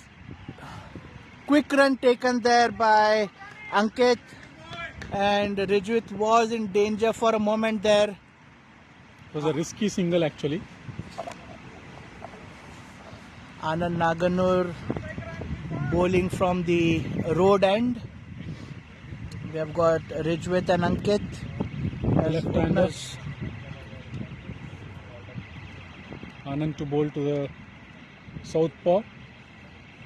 Rijwit, 3 fielders outside the circle, 1 mid wicket, 1 almost a cow corner, and then 1 at the square leg, deep square leg.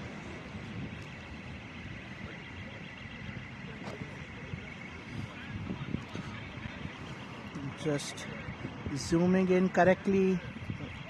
Let's change the settings for the interview with Kamal.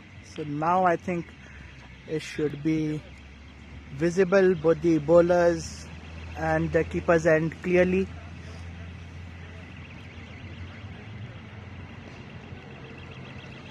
Fuller delivery in the middle, defended by Rijwit.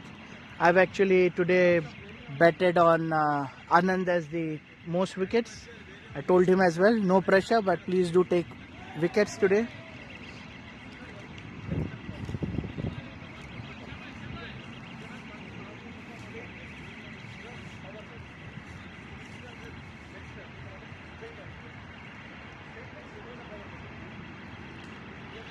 Again a brilliant delivery.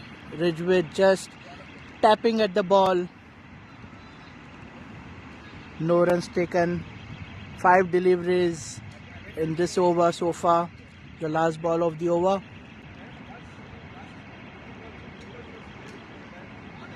This time he swings at it. It's a 6.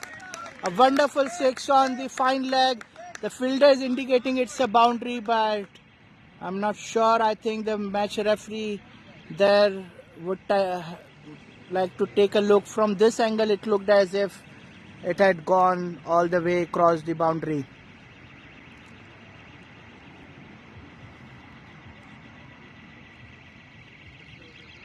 So a good start by the Rampage. Your favorite sound is back. Fire alarm. Yes, I wasn't missing it, but yes, there it is back again. I'm not sure what the issue is. It's very irritating. They've called it as a boundary. Score is 5 runs after the end of first over.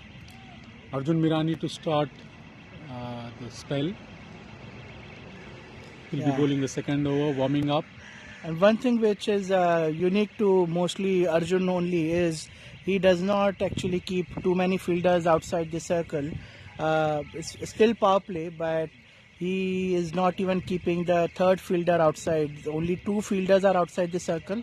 One at deep square leg and another is at deep mid wicket. It's a point for the right-handed, deep point maybe.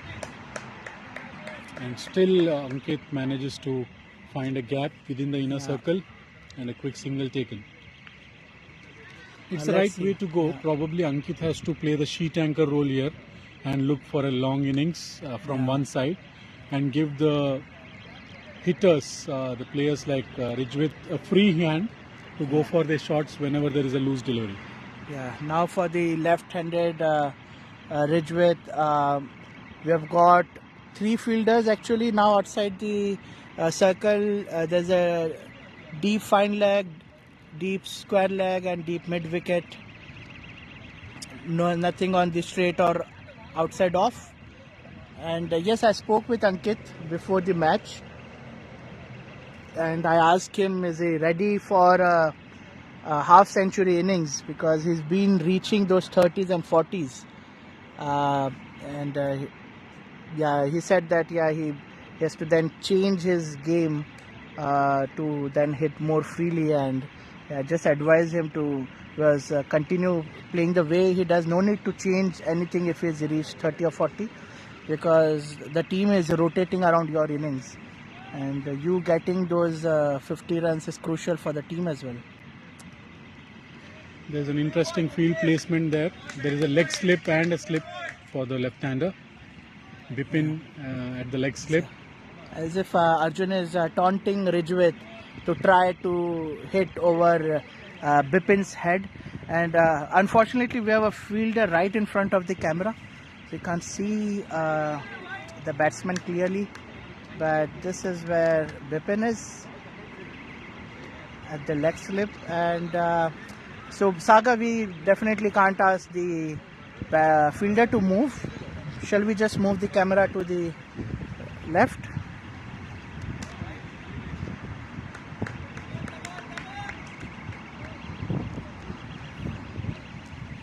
So hopefully now you can see the batsman as well clearly and the bowlers run up.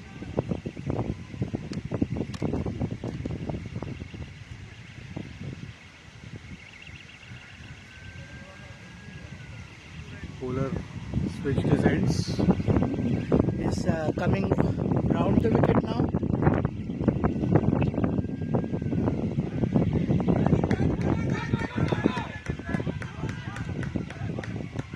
Rijwit played it softly towards the backwards point area and a quick single taken.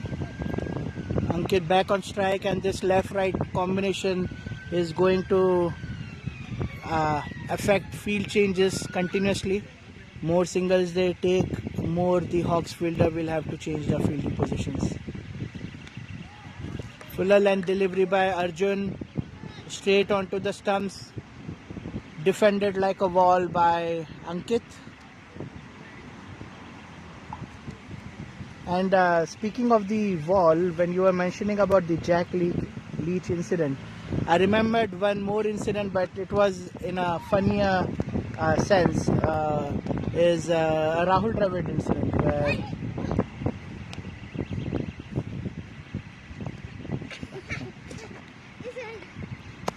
so I remember there was a video still there where Rahul Dravid has not opened his account. It's a wide ball, missed by the keeper, gone all the way to the boundary. 5 runs given. I think it's Ankit's shot there. Batsman has hit 4 runs. It just glanced. Apologies for that. It seemed as if there's no contact, but yeah, you are right. 4 runs have been added to Ankit. So as I was saying, it was a Rahul Dravid who had not opened account. I think it had been 20-25 odd balls or something. And there was, I think it was the Australian crowd or the English crowd. But initially they were just, waiting like, Rahul Dravid was blocking every ball, ball after ball. You know how he does it. Oh, wow. Excellent shot by Ankit. Just cut it over backwards point all the way to the boundary. There were so many fielders at short there, and he found a gap, still found a gap through all of them. Quality shot there. Back-to-back boundaries for Ankit. 18 for no loss after 2 overs. Yeah, coming back to your discussion on Dravid. Yeah, so when Dravid finally took a run, the entire crowd, they started cheering and clapping for him, and there was a standing ovation, and Rahul Dravid acknowledged it by raising his bat. So it's one of the funny moments. We don't have that those with Rahul Dravid often. So it was fun to see him as well, getting into the act and raising his bat to acknowledge. And a repeat of that has happened with Pujara, but I'm not sure when. But he also has the same effect on the bowlers and the fielders and the spectators with his tenacious, batting. Especially Rahul Dravid, if you see Shoaib Akhtar, he used to come more than 100 meters jogging, sprinting, and then Rahul Dravid just puts a tap on the ball. Ball just sits on the pitch, and then you see Shoaib putting his arms on his waist as a frustrated fast bowler.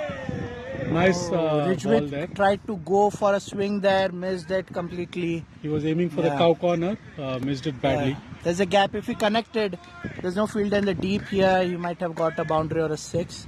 But yes, and even more frustrating than him tapping at the ball. In the air, taken on the boundary ropes by Suchit. That's an out. Nice catch there on the line. Well judged. He kept his cool. He knew where the line was, and Suchit has taken a fantastic catch, and all the teammates of his are appreciating his effort there. Yeah. Now one left-hander goes. We have another left-hander going in, which is Gnan Reddy. He'll replace Suchit. I have one incident I would like to say. Especially this fire alarm, right? Yeah. Usually we see that there is some fire, some issue, then this fire alarm comes. But we have been observing every time there is a false alarm. With this, I remembered one beautiful one-liner from Navjot Singh Sidhu. Once he said, "Not everything that comes out of cow is milk." Wow. So fire alarm is there, but it's not fire, right? So cow not only produces milk, but it gives lot of other stuff as well. Probably this or this, but that's what something I would like to say. I mean, the scenario there is fire alarm is coming, but not everything which comes out of cow is milk. I've seen a lot of one-liners from Sidhu. Yeah, Sidhuisms and us playing the role of commentators right now. The Sidhuisms can be good, but it has a wide range. It can be weird, and I'm not sure because when he's using these proverbs or phrases, there's a lot of importance on having a similitude with the nature or animals. He goes like bhediye ki bhook hai, or something of that sort for describing a batsman who is like getting runs. So, and one of the my favorite of Sidhuism line is, statistics are like mini skirts. Yeah. Statistics are like mini skirts. They hide more than what they reveal. Yeah, that's and as long as he was doing English commentary, I think that's fine. an out. Inside Wow. edge, and the keeper has caught it. Gnan Reddy is gone. Both the left-handers are back into the hut. Anand takes second wicket. I think I'm going to get some points from today's match finally, but this is disappointing for Gnan Reddy. He was looking to play good today. Prasanna walking in. The classic BCC batsman. We call him the local talent. He's replacing Gnan Reddy. He's been silent so far in the tournament. Last innings, I think he managed to hit some good runs. So Rampage will be looking forward to a huge partnership between Prasanna and Ankit to chase down this total. I'm impressed with that one-liner which I just mentioned, because sometimes what happens is we are overshadowed by statistics. We'll say, okay, this guy is having this much average, that much average. But then on his day, he can turn around everything. Everything can be a whitewash. He can go for big shots, and so sometimes statistics show certain angle to you, what you want to watch. Yeah. But there are few things which you might not be able to see through that statistics. Right, definitely, and there's some players like that who, on paper, still, if you see, they will not be in the top 10 or top 20 of any of the list. But those are the match winners for their team, and when they come in, you feel that something will, something will happen. Absolutely. Whether with the bat or the ball or in the field. Unfortunately, they don't get so many chances. They come in the middle order. They play few balls, but that's the reason their average might be showing as 20, because they are playing at the death. They give away the wickets, so their average will be 20, 25. But when they are on song, there is nothing to stop them. So that's. We had, I think, a couple of such cases. Is how I remember, and that's why Ganguly is a legend. Is that he used to persist with Kaif in his lineup, and if you pull up Kaif's records today, you won't find them interesting. But if people have seen the NatWest Trophy final and his partnership with Yuvraj, or the dozens of runouts he did, the catches he took along with Yuvraj, both are excellent fielders. Finally, India got excellent fielders in their form. So it's players like those who are silent on their stats, but they're contributing to their team, and that's why then the captain backs them to have their place. Nice ball there, full length, Yorker length, and Ankit was steady enough to defend that. Another funny incident I would like to call in terms of when I saw Prasanna walking in. Usually, when he gets out, he's very reluctant to go out of the field. Yeah. He waits for the next morning's newspaper to see if he's out or not, and then he comes out of the crease. So most of the time, even I've seen in some of the league leather ball matches where he gets out, but he wants 100% confirmation that he's out in tomorrow morning's newspaper. Yeah, there's a dramatic pause. He will retain their pose if he gets out in a certain pose. He'll turn around, look at the stumps, look at the ground, look at every fielder in the face, like how can this happen to me? And the return walk is very slow. But I think Prasanna has peaked at the right moment. Yesterday he played a brilliant brisk innings. Rampage team would be looking for a big knock from Prasanna if they have to successfully chase the score. He is one of the cog of this wheel for Rampage from a batsman perspective. We all know how talented he is, how much variety of shots he has. It's a matter of settling down and then going for the big shots. Definitely, we know that Prasanna has that capability and that determination. It's been unfortunate that he has not, scored, up to his potential, I would say, in this tournament so far. But yeah, that can change today. End of 4 overs, 19 for 2, 3 extras so far. Hawks are charged up. Nothing is going wrong for them. All they need to do is keep taking wickets or contain the runs. Anand has bowled the 11. I mean, within this BPL, we have had 11 maidens so far. With the maiden over which he has bowled today, that's the 11th one. So, congratulations to Anand.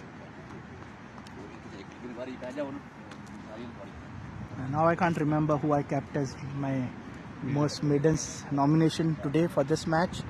But I have a feeling if I kept Anand as the most wickets, I might have kept him as... I was thinking the same when I said, probably you might have kept both the same, right? Sometimes we feel law of averages doesn't work, so we try to change things, but let's see if you were lucky enough, you would have put Anand. I forgot actually whom I put. Maybe I put Kamal, but I don't know. Funny Kiran Narla into the attack. Short ball on the leg. Pulled by Ankit towards deep square leg there. The fielder, I think Kamal, I can see was there, and deep fine leg there's Bharat Reddy. The power play is still on, so the 3 fielders outside are the deep point, deep square leg and deep fine leg. Again a short ball. Prasanna failed to connect it properly, but they have taken a single.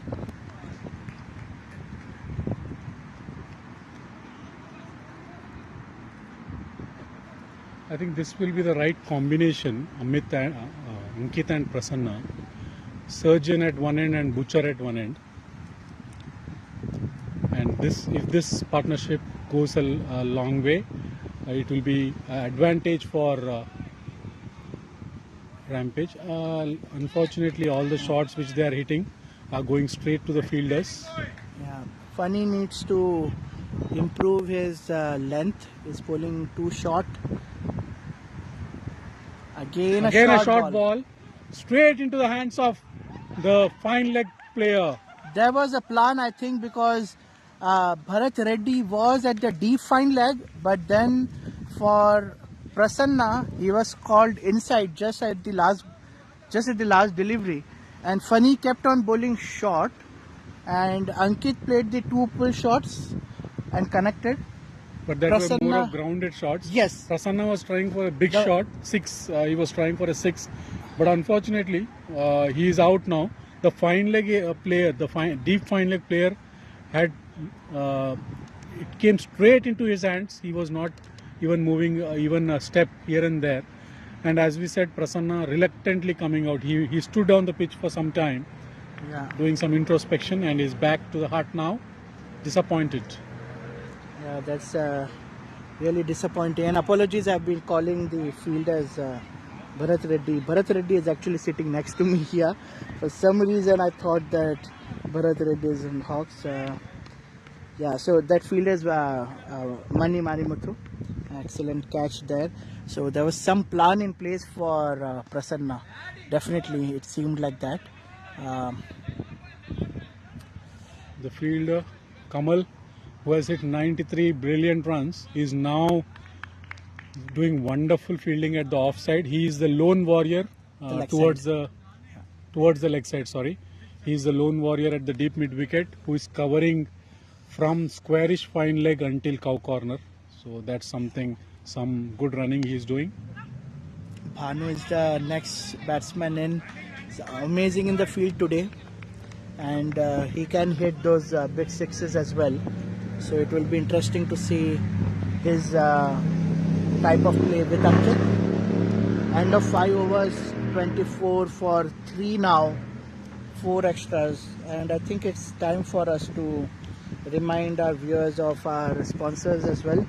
So the BPL-6 is sponsored by IT Talent Hub, Hyderabad Wala, Cakes and Bakes, Vida Restaurant, Rotary Stratford, and it's been supported us by excellently supported us by AR Photography as well. So huge thanks to our sponsors. The ball was in the air for a bit because when Ankit tried to push at it, the ball didn't keep down, but it was safe. There was no fielder there. It went in the gap, and there was some misfield there, which allowed Ankit to take 2 runs. The required run rate is climbed to 8.2. The current run rate is at 5. Excellent ball there by Rakesh. He is into his second over. Only 3 runs given so far. The ball was on good length, and it said amazing bounce there. So not really any option for Ankit to play that shot.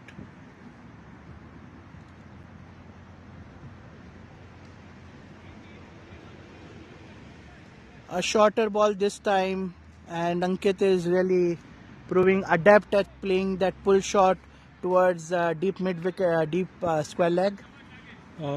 We have been joined by the elegant right-hander, the classic commentator, stylish individual, Stylish, marvelous, fantabulous.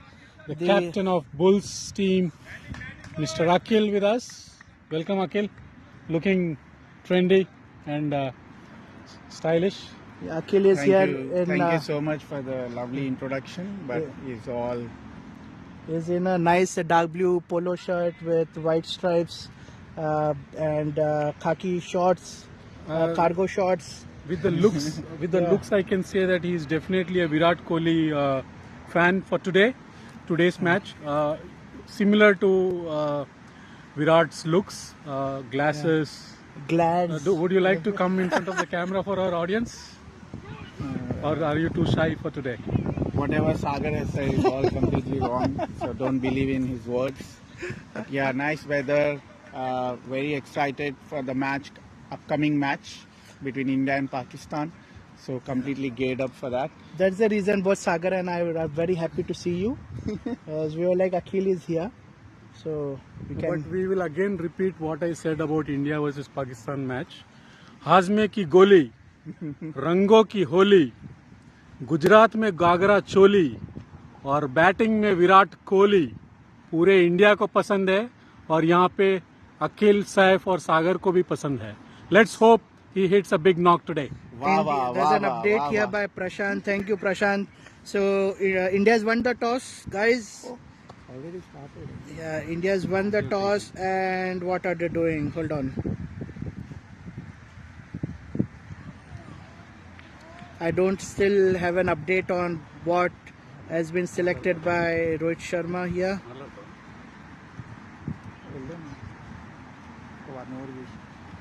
So Prashant, if you are listening, can you please update quickly what have we selected?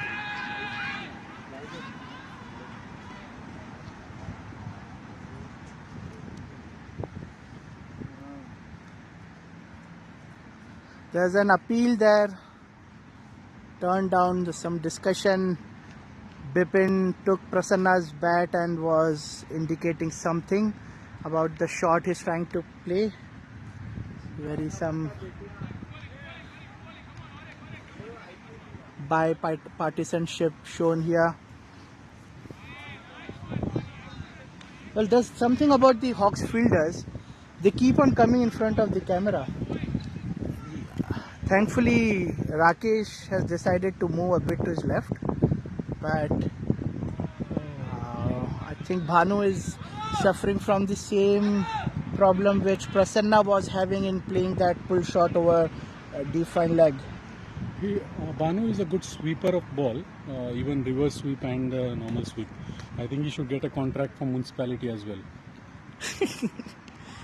You've gotten updates. Thanks, Prashant. So we are bowling first.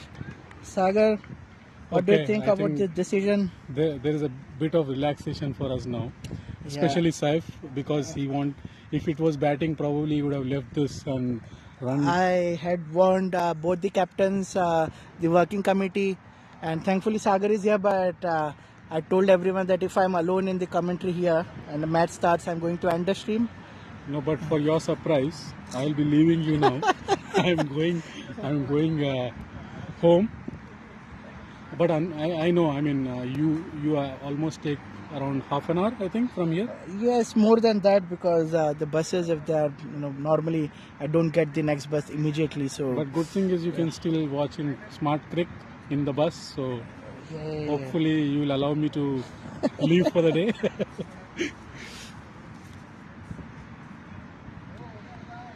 I mean, if there is someone who is eagerly waiting for the match and biting his nails, no one else more than Saif. I know how passionate he is about the game. So definitely. More eager to get a revenge after a loss last year. So that is also on my mind. And the Google updates have started to come in. So there's a debut for Pakistan here. Naseem Shah, the bowler, I think is a fast bowler. He's got his T20 cap from Hassan Ali. So he's debuting in this match. And this is the Indian squad announced. Guys, you will have to please help me, because otherwise I won't focus on the commentary and only look at the updates. So everyone who gets to know the squad and all of that, please mention it in our chat or the WhatsApp group as well, like Prashant is helping me out. 29 for 3. Rampage team is lost their path actually. They are not sure what they are heading towards. I think they would need some quick runs from the bat of Ankit and Bhanu to get them on track. As of now, the Rampage team is looking derailed. Sagar, you'll be glad to know we have 25 likes already on this video. Amazing. 13 people watching now. Maybe my YouTube is just refreshing, but probably that will go down more, because now people will start switching to India versus Pakistan. That's what I thought, that we'll have a dip in the viewership. But thanks everyone for liking the video. It helps us a lot.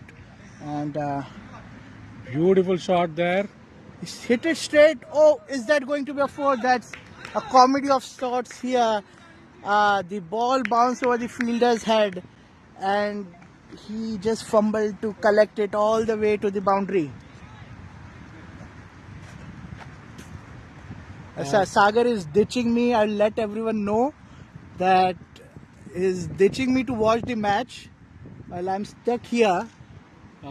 Thanks, Eigh. It was really amazing to do co-commentating with you. It was fun today, and we talk about some facts about 80s and 90s cricket as well, some of the historical moments, reliving that, and then now going back and watching India-Pakistan match. It's a treat today for all cricket lovers. Amazing shot there. I would Alright. love it if you are available tomorrow for the 12 p.m. match, because I'm playing the morning match and again doing the commentary for the next match. And I think our viewers, based on the feedback we are getting today, I think they like the commentary. So if you are there, even for a short while, it would be good to discuss the match as well. I'll definitely make sure that I'll come here and I'll do some commentary with you for the second match. And all the best for your first match. If all the best for your first match, and hopefully you'll get some points on the table.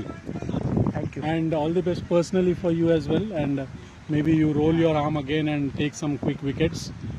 And thanks, audience. See you tomorrow. Cheers and enjoy this game as well as the next match between India versus Pakistan. Thank you all. See you tomorrow. Thanks, Sagar. Bye. Akhil, I thought you were replacing. Akhil, I thought is replacing Sagar, but he has left as well. I'm all alone in this commentary box here. I'll try to do my best to keep this entertaining now that my partners have left. The required run rate has climbed to 9. At the end of 8 overs is 39 for 3. Considering that they have to chase 109 runs, it's an uphill task.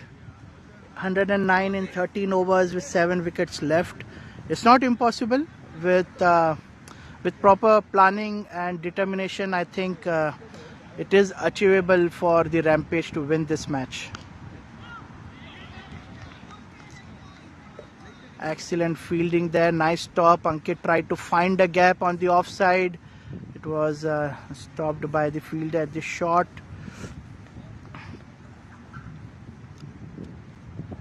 Even after the power play is over, only 3 fielders are outside the inner circle. One at deep point who has just collected the ball on this delivery, and then there's a deep fine leg, and then there is a deep square leg. So these are the 3 fielders. This is a typical Arjun Mirani over where he keeps most of the fielders inside. Now he has requested Rakesh to go to long off, and okay, now he has got Anand Naganur as well on long on. So a wider field for Bhanu.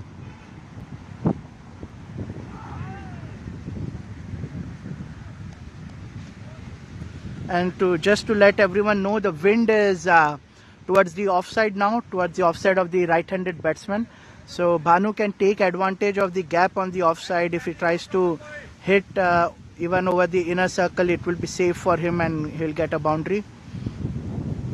Wide delivery.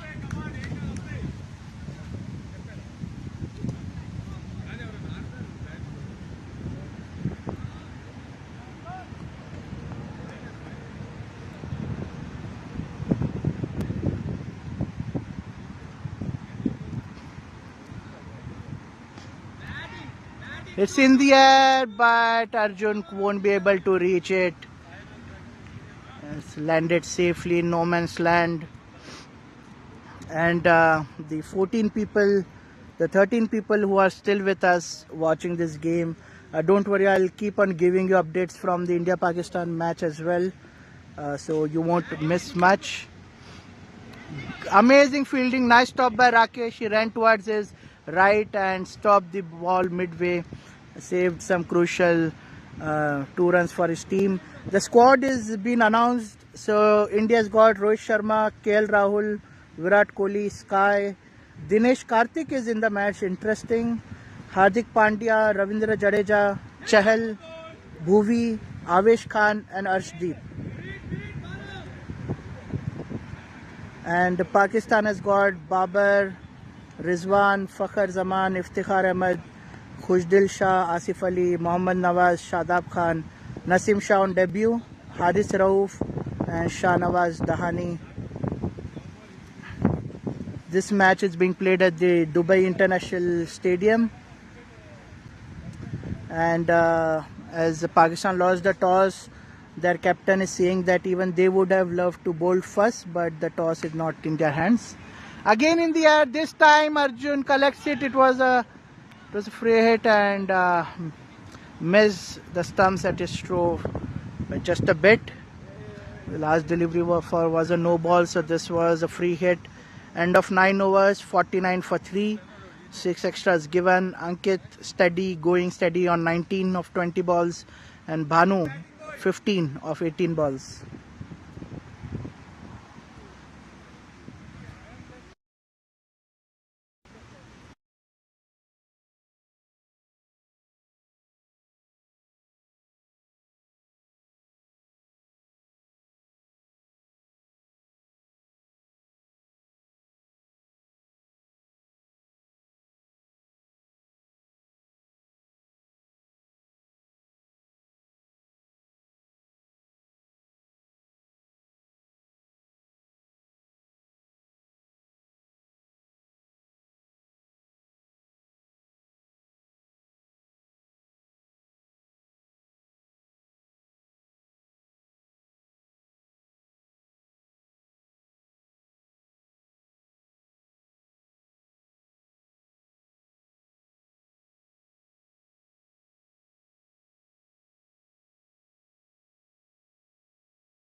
Short ball, Bhanu hits it, it's in the air and taken.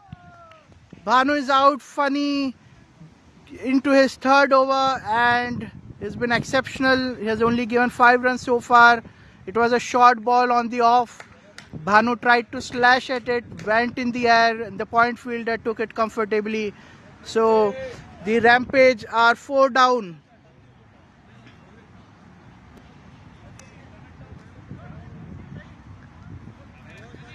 Bharat Reddy, the new batsman in. Bharat has hit a couple of half centuries in BCC already.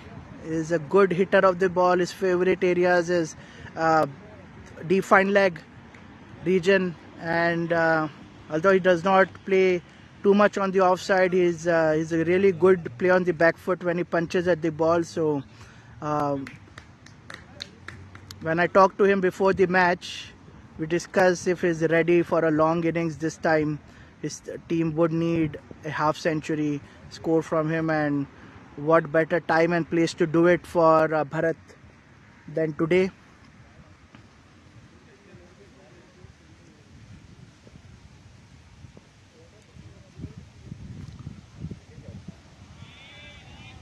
Tried to leave the ball, hit him on the legs, no shots offered.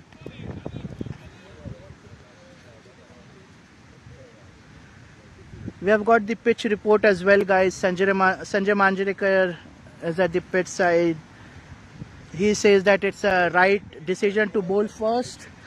There's a good amount of grass on the wicket, and this pitch is a slightly different pitch from the last night between Afghanistan and Sri Lanka, but it will be good for the seamers as well. Just to remind everyone, we don't have Bumrah or Harshad Patel for Asia Cup. It's a major blow to India. So the seeming pace attack India has is Bhuvi, Avesh Khan, Arshdeep, and of course Hardik Pandya, who has been very important. So these will be the 4 pacers, while the spin department will be taken care of Jadeja and Chahal. Just tapped, defended at the ball, uncharacteristic of Bharat. Maybe he's just trying to get this over done with. 4 balls already. Let's see if Funny can bowl this a maiden. Fuller length and a run taken. So finally Bharat gets off the strike.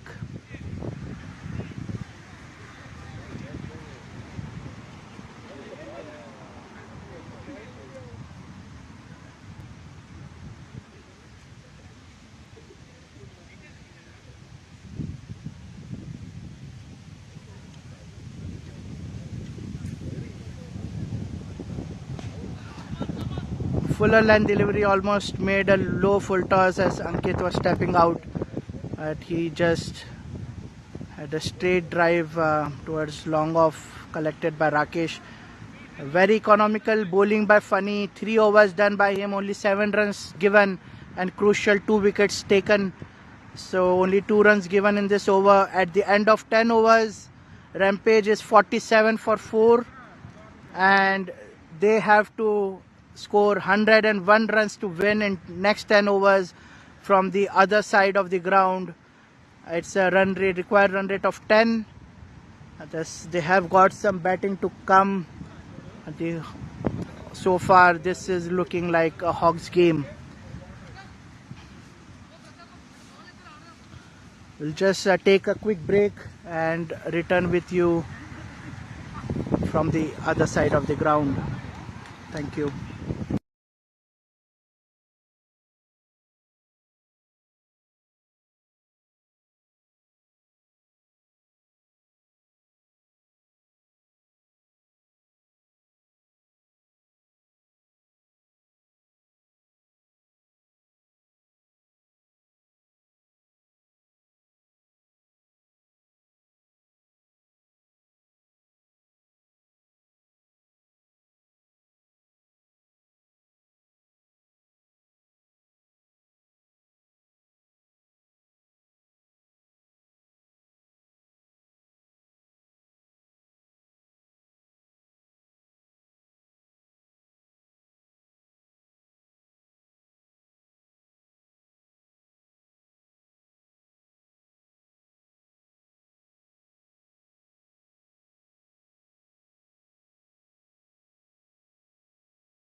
Okay, so we are starting from the Flash Park end now,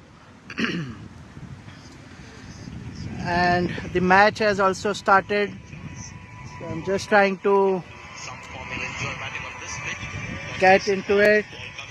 The Indian-Pakistan team are walking to the grounds. Length ball pulled by Ankit towards cow corner for a boundary. Excellent shot there. And just for our viewers, if I can show, zoom out a bit. What an atmosphere, guys. Is it looking like Dubai, or is this appearing like India? Some of the Wankhede, I think. But this is, if you can believe, this is the Dubai International Ground. And as you can see, the Indians and the Pakistan teams are lined up on the screen. So like I said, I'm trying to give equal attention to both the matches now. So this is the Pakistan national anthem starting now.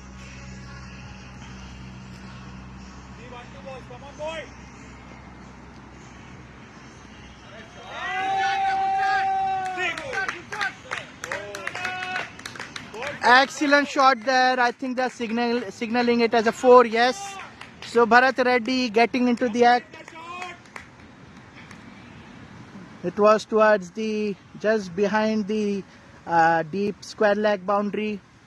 It's one of the favorite areas for Bharat, and they are expecting a big innings from both Bharat and Ankit today.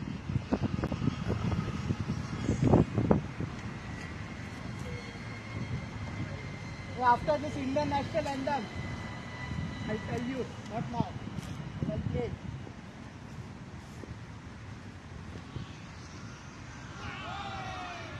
Batting, no problem, boy. Come on, boy. Wait on. Okay, Indian national anthem, guys. Stand up.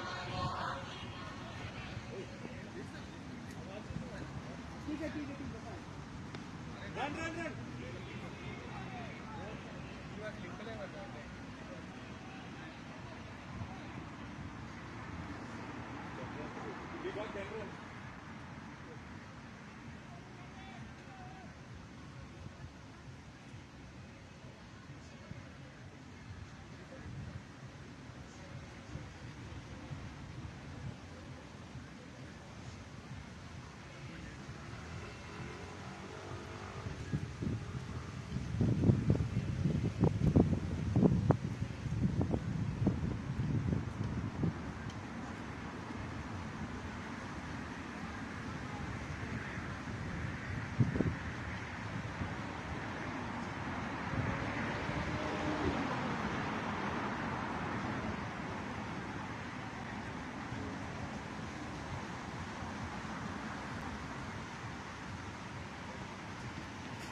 I just stepped away for the Indian national anthem, and just to pan, we were standing, all of us here with the Rampage team for the Indian national anthem. We were watching it on our mobiles. So wonderful scenes all around there.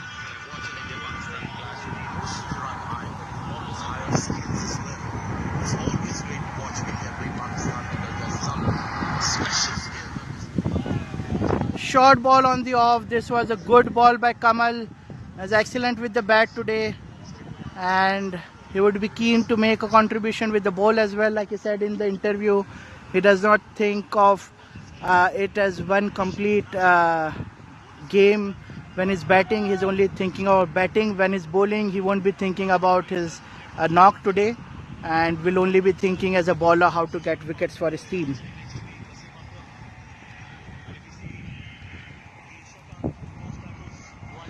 Short ball this time by Kamal, pulled by Bharat.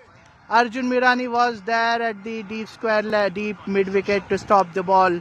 There's a strong side field set up by Arjun Mirani. 4 fielders on the leg side to stop shots by Bharat and Ankit, and only a lone figure on the off side in the deep covers. I think some stats were coming up on the screen of the number of Asia Cup winners, and I think India tops it with 7 wins of Asia Cup so far.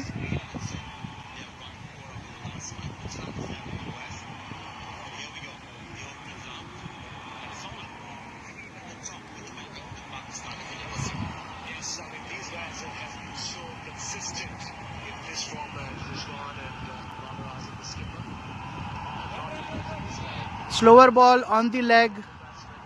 Bharat mistimed it, but I think he has connected some bat with it. Has it taken a run, or was it signaled a leg by? Yeah, the umpire has now signaled a leg by, but it's still a valid run, legal run there. The Pakistani openers have walked onto the pitch, Babar Azam and Rizwan. They have been really phenomenal, giving opening to the Pakistan cricket team.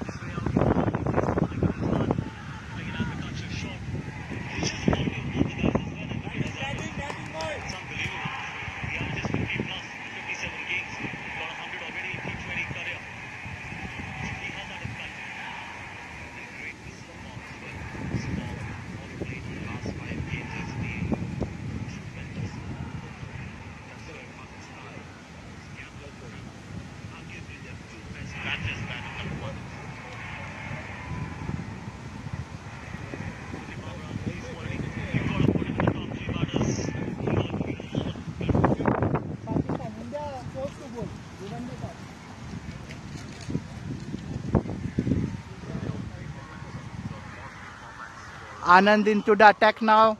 It's been excellent. 2 overs, 1 maiden, 5 runs, and took 2 crucial wickets. Broke the opening partnerships.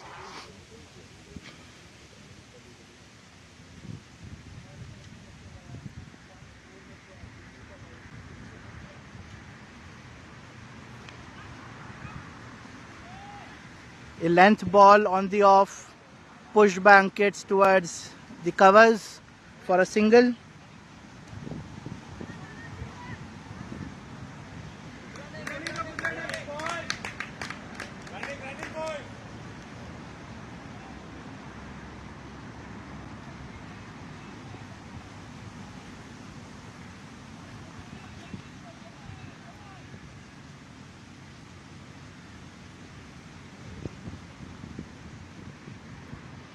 So Bhuvaneshwar Kumar, oh, Ankit's gone, he edged it, and a wonderful catch taken by the keeper. It will be a long slow walk for Ankit. Again he has gone to 29 runs. He was into his 30s just about, and he's built up the innings, the opening for his team, and he's walking back disappointed.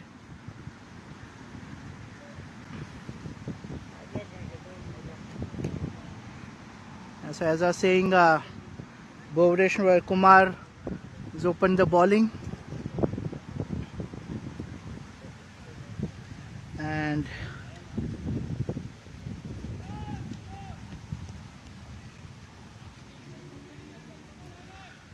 Mohammad Rizwan was on strike. He's bowled 2 balls. It's a huge shout for LBW on the second ball. The umpire has given it out, but Mohammad Rizwan has opted for review. Umpire gave out. Now Rizwan second ball, umpire gave out. He has gone for review. Bhuvi.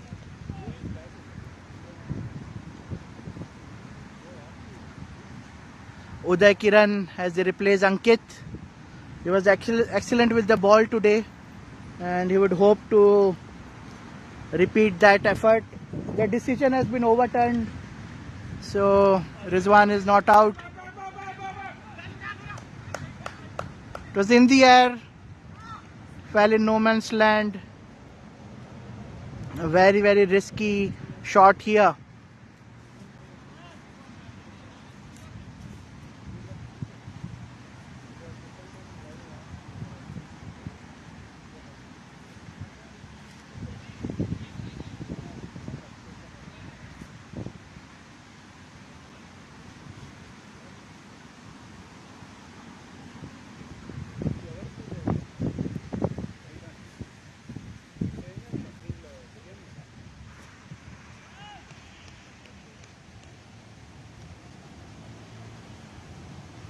Rampage in a lot of trouble. They are 65 for 5.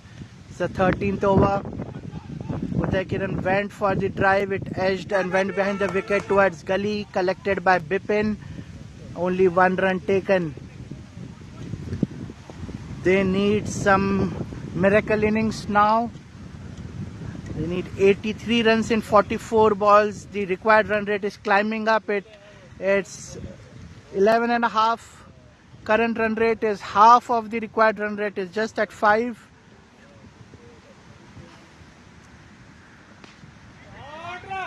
It's in the air. There's a fielder behind it. He has taken it. They are celebrating. The fielder has not moved, and it appears as if it might be out because the fielder has remained in his position as it took the catch, and the umpires are running over there to check. If it's out, it's an excellent catch. I think Sai Pratap is walking back. He has given him out. What a catch. That is right on the edge of the boundary. He was aware of where the boundary line is, and that he just reached one arm out and grabbed the ball. That will be the end of Bharat Reddy. He's gone on 8 runs.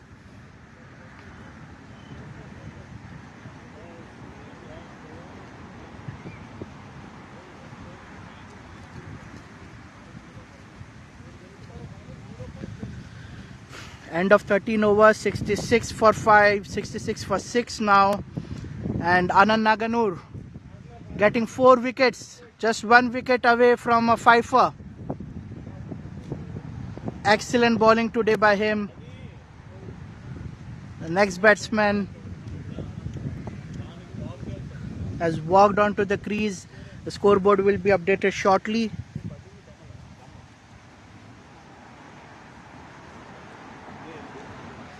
Arun Malve has walked on.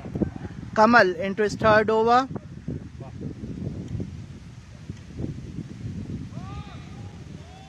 Running boy, running. Meanwhile, Pakistan is 6 for 0 in 1 over. There is a 4 by Babar Azam on the 4th ball, and then he took a single. It was towards the mid-off. Run. Meanwhile, here Uday Kiran punched at the ball towards long off.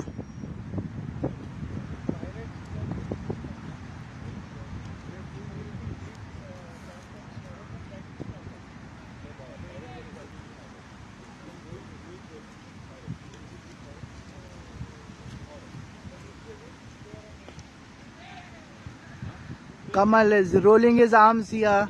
The balls are coming a bit slow but full, and again giving no space for Arun to free his arms. It was just played towards point.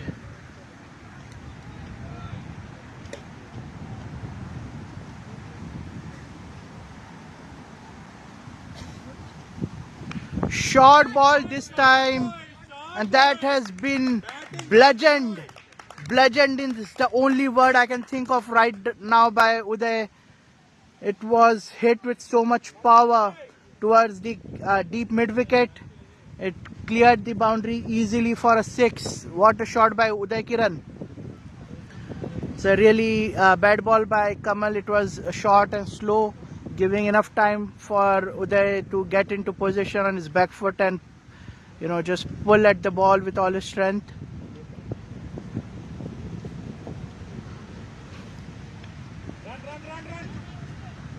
Tried to push it towards covers, but edged it bottom edge of the bat, and it went towards gully, but a 1 run taken anyways.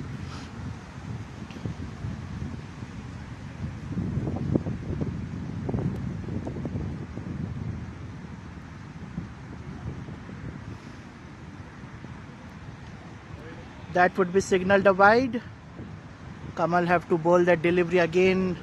It would have been the last ball of the over. 9 runs have came from this over so far.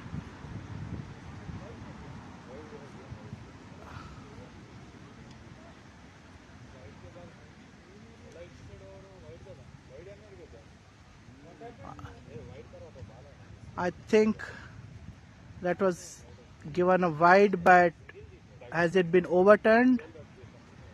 I'm not sure here, but the ball has been thrown to the next bowler, so yeah, it was a legal delivery. Maybe some part of the batsman's clothing had touched it. Anand back into the attack. Can he get 5 wickets today?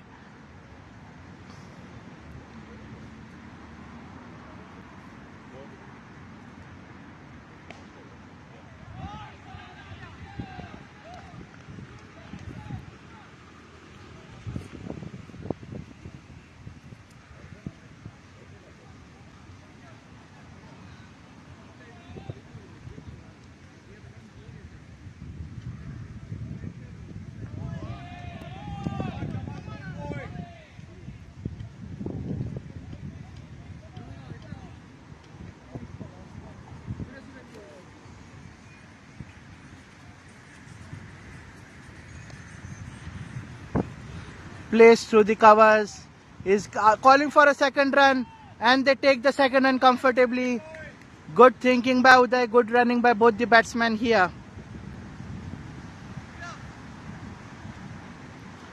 Meanwhile, on the other side of the continent, Arshdeep is into the second over. Has bowled a couple of wides so far. It's a real find from the IPL. A Yorker delivery from Anand, punched by Eigh towards long on, and again managed to take 2 runs thanks to Arun Malve on the other end, keen to take the second run as well, because the fielder didn't move one bit to collect the ball, so they thought it would only have been 1 run there. Fuller delivery again, what a Yorker by Anand, but missed by Eigh.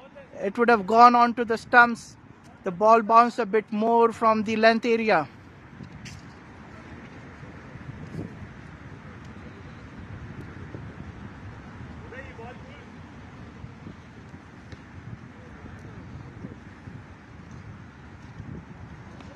Full toss ball there. Rakesh ran in to take the catch. It was very low. That could have been the 5th wicket for Anand.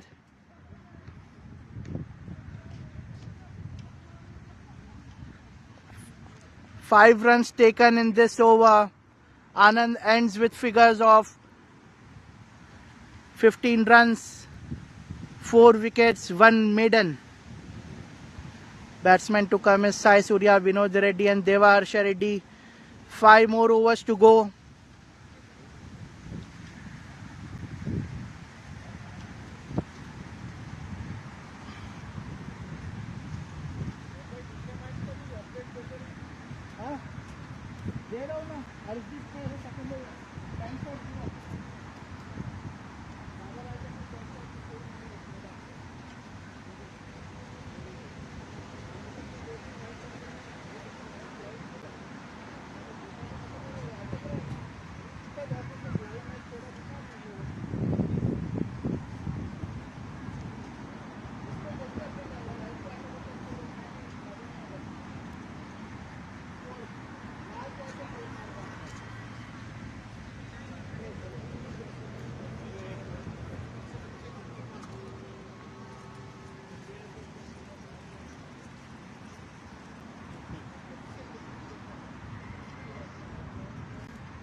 Rakesh into his 4th over now.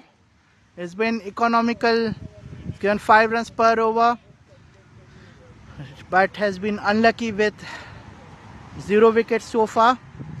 The current run rate has climbed to 13.6, the required run rate, sorry. Length ball on the off, missed by Eigh, cleanly corrected by the keeper Vijay. There's got a slip as well in Bipin. A repeat of the same ball. This time Eigh manages to punch it towards the covers for a single.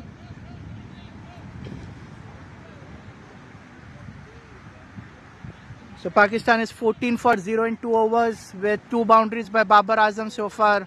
Bhuvi is continuing his 2nd over. What a beautiful delivery by Rakesh there. Fuller in the length, but on the off, and completely missed by Arun Malve.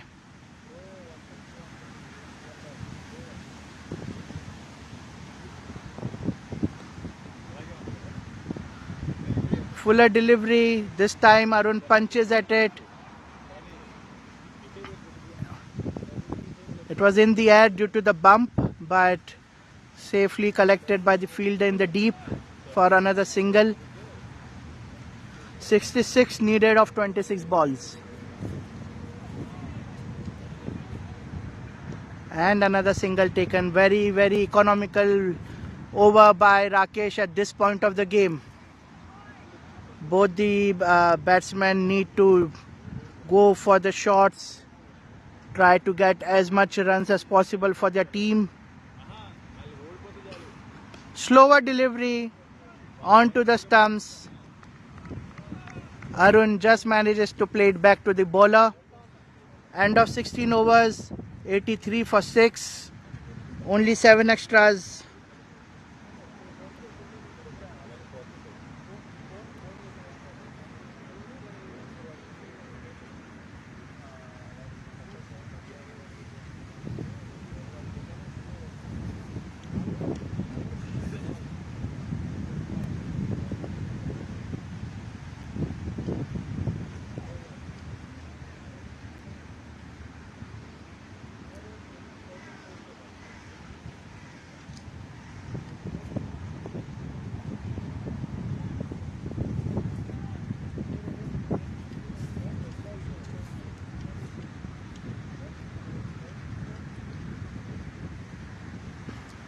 Arjun Mirani into the attack.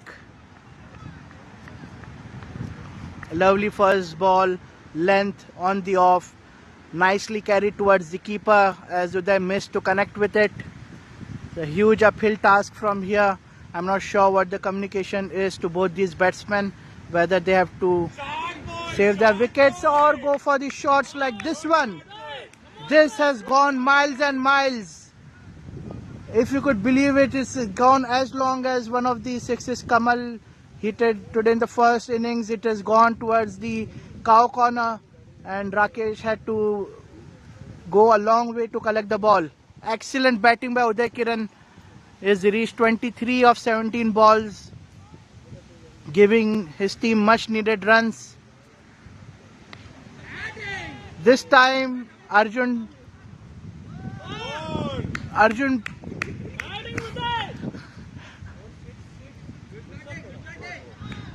pitched the ball a bit short. Uday pulled at it again towards long on this time. One bounce and it went over the fielder's head and it's a boundary. So excellent hitting by Uday.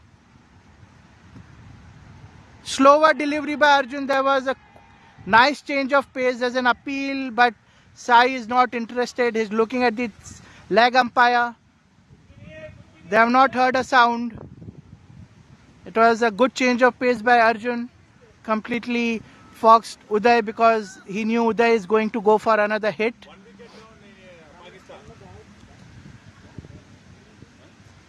And Babar Azam is out. Bhuvneshwar Kumar takes Babar Azam's wicket. It's a catch by Ashdeep. This is some wonderful news for India.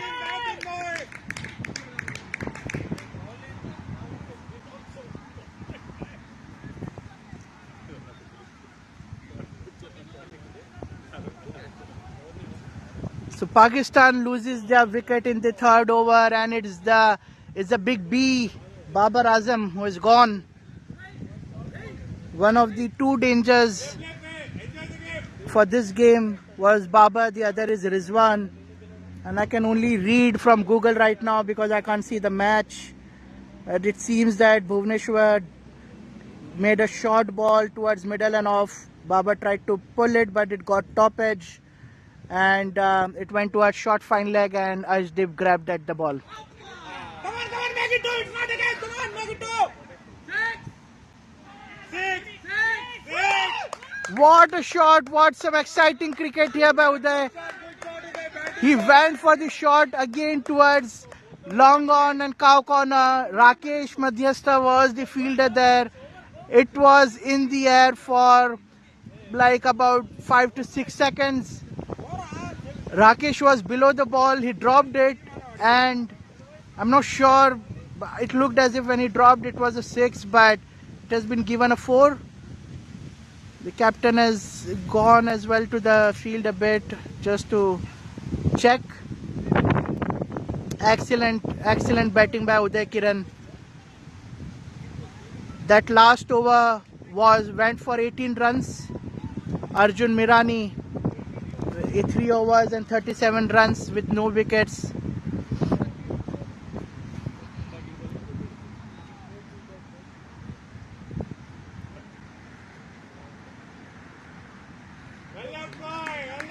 Kamal, with a very expensive last over, is into the attack again, bowling his 4th over. It was a slower delivery, but it was on the leg side, signalled a wide. It's getting difficult for me to focus on both the games, but the next batsman is Fakhar Zaman, and he has first ball edged for a boundary.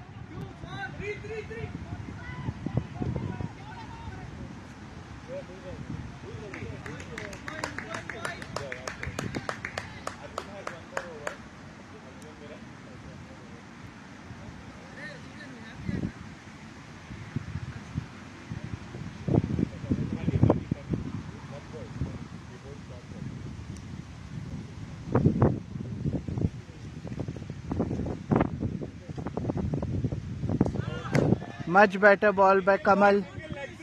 Length ball. Arun tried to play it on the off, but missed it.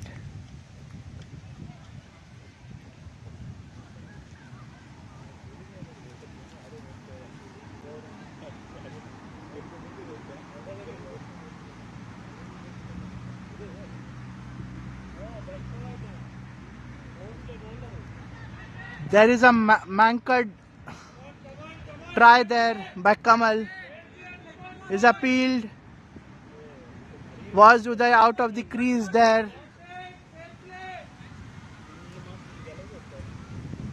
Was there a warning given there before this ball?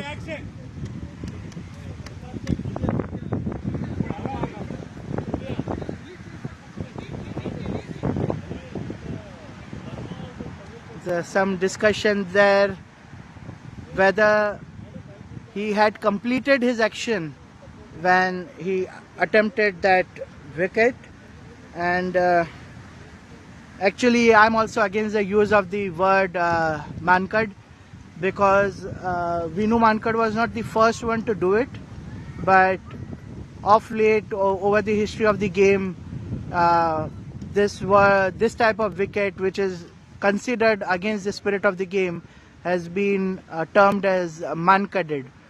And I think Sunil Gavaskar and a couple of other legend cricketers have been on record against the use of the term Mankaded to describe this kind of wicket.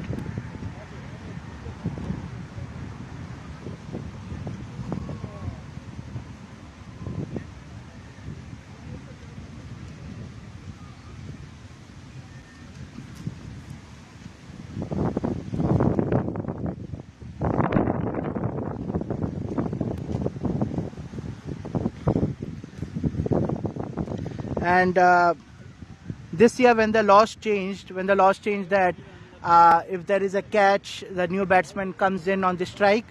During the same change, the MCC laws of cricket have removed Mankaded as a unfair dismissal.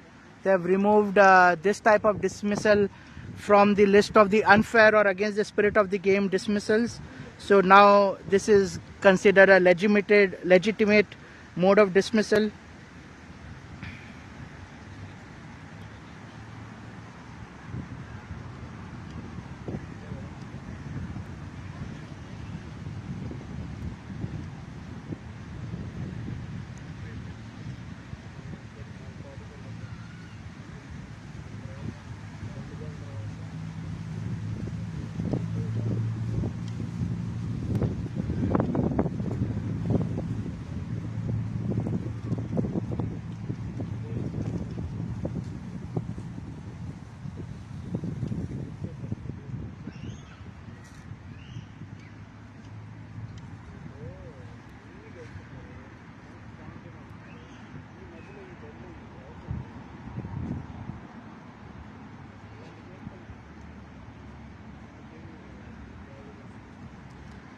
It is being referred to the third umpire now. There's a huge discussion going on there between both the captains, both the umpires, the third umpire, the match referee. Just pan the camera over to have the viewers view the discussion.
Alright, we are resuming the play now.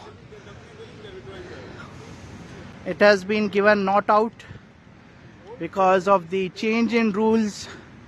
We are following the international cricket laws, and the change in laws which came into effect in March 2022 are in effect in our ground right here at this moment.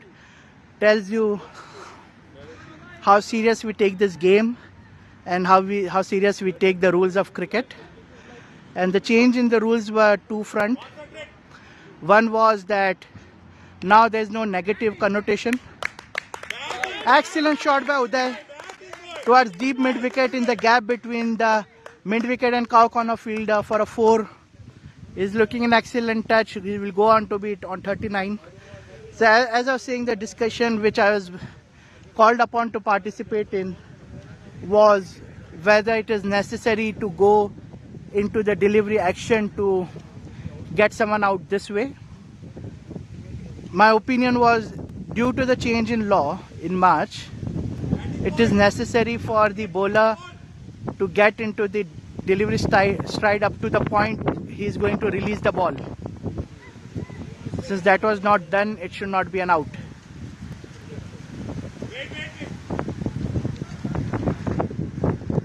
It was in the air. Fielder ran under the ball. He has grabbed it, but he has been asked to stay at his position to judge if it has been a 6 or not. If it's not a 6, it would be an excellent catch there. One step back.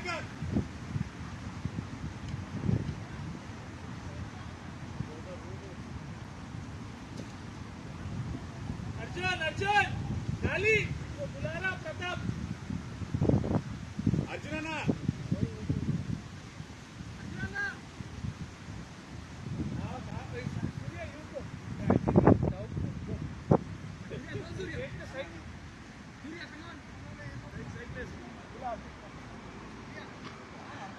There's some more discussions now, whether it's a 6 or an out.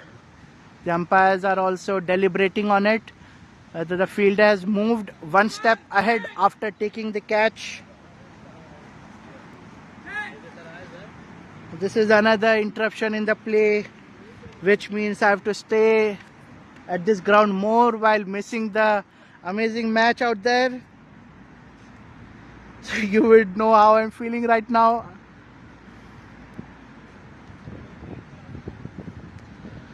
Pakistan is 31 for 1 in 5.1 overs. Rizwan and Zaman both are on 9 runs each. It has been signaled a 6. So Uday Kiran will move on to 45. What an excellent effort by Uday Kiran for his team at this point of the game.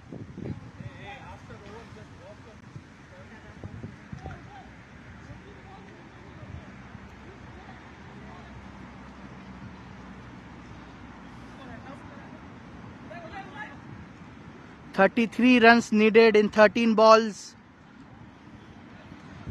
This target is achievable.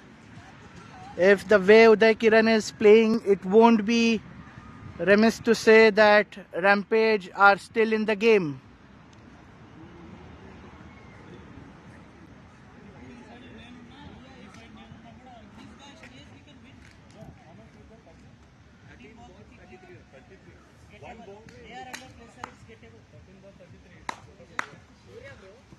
Uday has brought his team back into the game. The target is looking achievable. Just a few overs back, it seemed as if the game has been lost. And some more discussions between the umpires.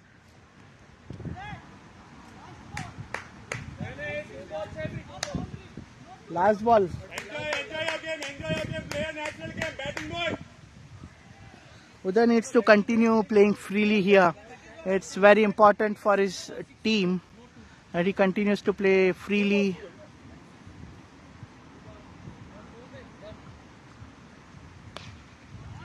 Short ball again on the off, but Uday manages to pull it.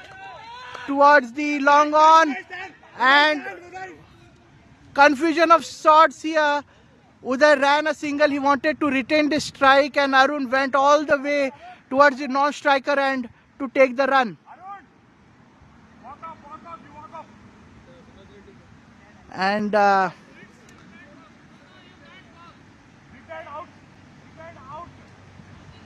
Surya is now asking Arun to get retired out. He's asked him to walk off, and he's asking Vinod Reddy to get into the crease now. And the Hawks team are opposing it, and these guys are not allowing me to go home. They want me to miss the entire match. Every next ball they are trying to discuss something. So one more discussion out here whether Surya will be allowed to take off Arun and get in Vinod Reddy on the terms of retired out. You can see Surya all the way onto the crease, discussing it with Arun, maybe explaining him why he wants him off the field.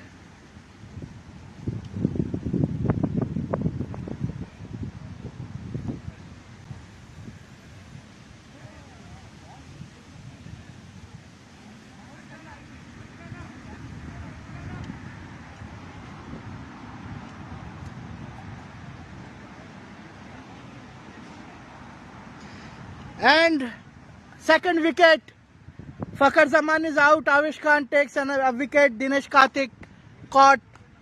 So Pakistan is 42 for 2.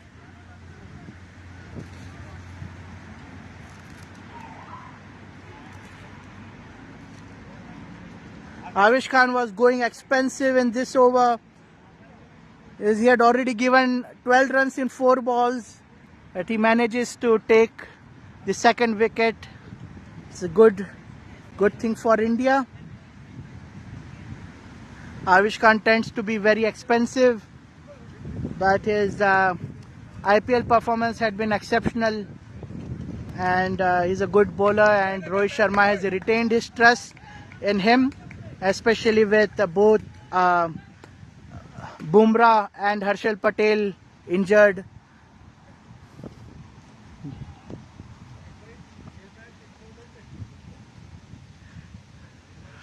Arjun Mirani into the attack.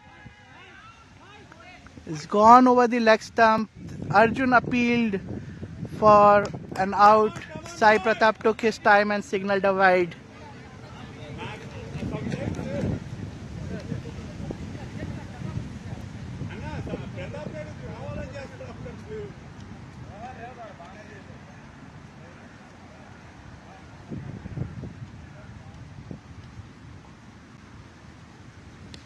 Run.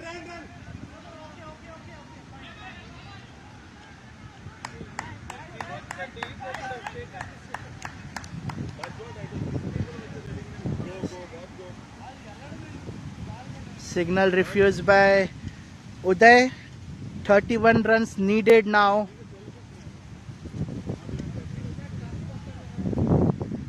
The scoreboard has not been updated. I think it's now been updated.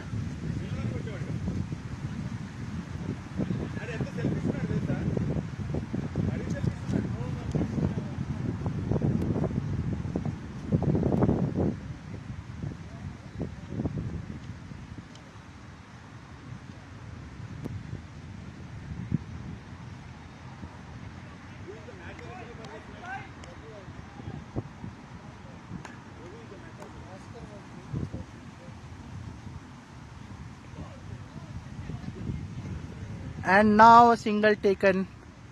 It hit him on the body, not giving any room for Uday to go into his pull shot. He's been exceptional with the pull shots, especially over the deep mid wicket and the cow corner. He's been getting a lot of runs in that area.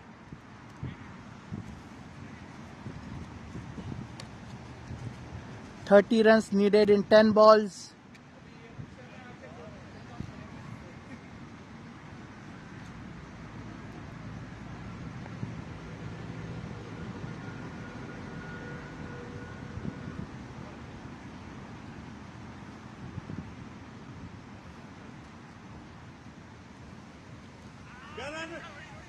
A slower delivery by Arjun, nice change of pace. I think it should be signaled a leg by unless it hit the bat of Arun. A single taken, Uday back on strike. He's on 47. More importantly, he has to get his team across. 9 balls, 29 runs needed, almost 3 runs per delivery.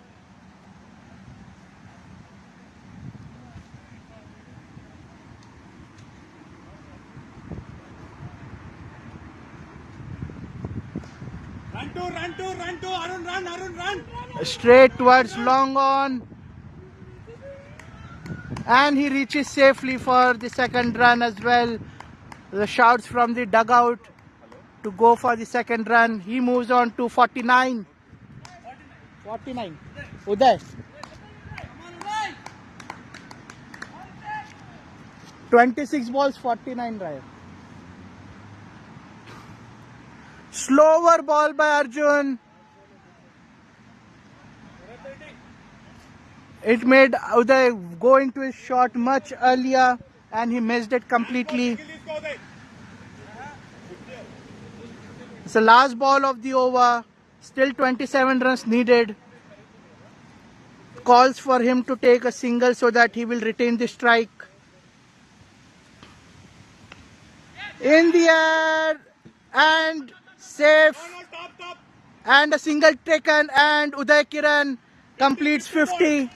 Excellent innings by Uday. 28 balls. He ensured this game went to the last over. This is 26 runs needed of the last over.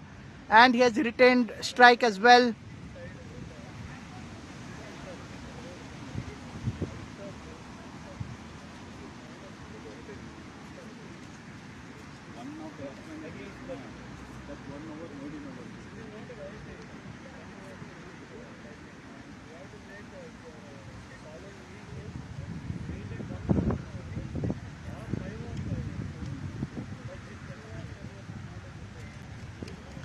This is the last over.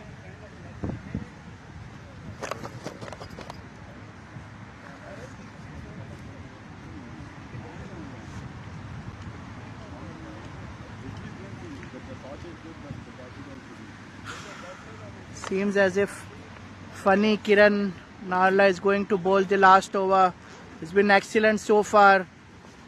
3 overs, 7 runs, just 2 wickets given. Can Uday Kiran do it for his team? Uday 26 needed. It's a boundary every ball.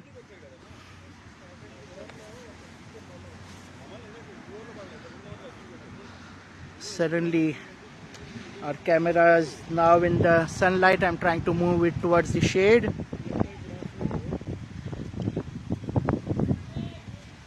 Before the last ball is bowled, last over is bowled, let me quickly remind everyone of our sponsors. This excellent tournament has been sponsored by some excellent sponsors: IT Talent Hub, Hyderabad Wala, Cakes and Bakes, Vida Restaurant, Rotary Stratford, and very nicely supported by our photography. And there's a boundary towards deep fine leg. Uday flicked at it. Bipin was a short fine leg. He was unable to stop the ball. Neither was the fielder. Very squarish there. It's a boundary. Now 52 needed of 5 balls. Uday Kiran moves on to 54. Short ball. Uday was first trying to refuse the run. Then thought he can go for the second, but unfortunately he can't reach and is run out. It's an excellent innings. Vinod Reddy now moves to replace him.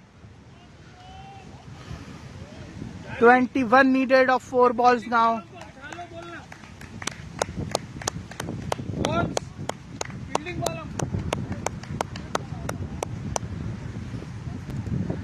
There's some hesitancy by Uday because he wanted to retain the strike, but That would have mean 4 sixes of 4 balls. By the time he decided to go for second run, it was too late.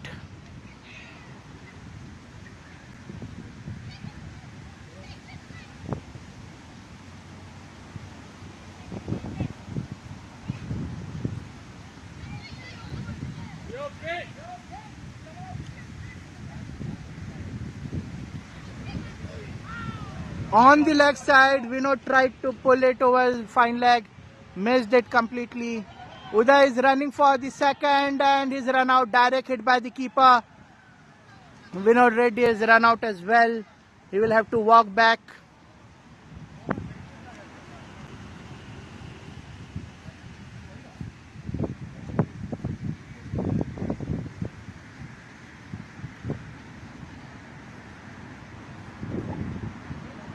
Two balls left in this innings. The score is yet to be updated.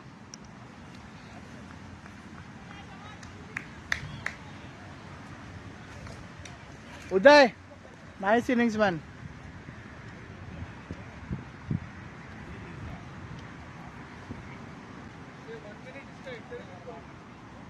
इसके बाद ना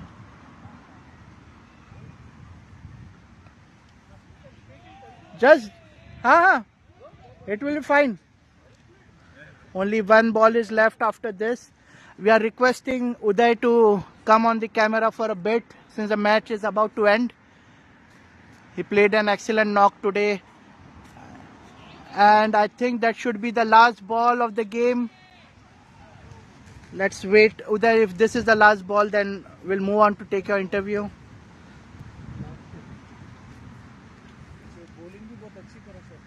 The bowling was excellent bowling as well.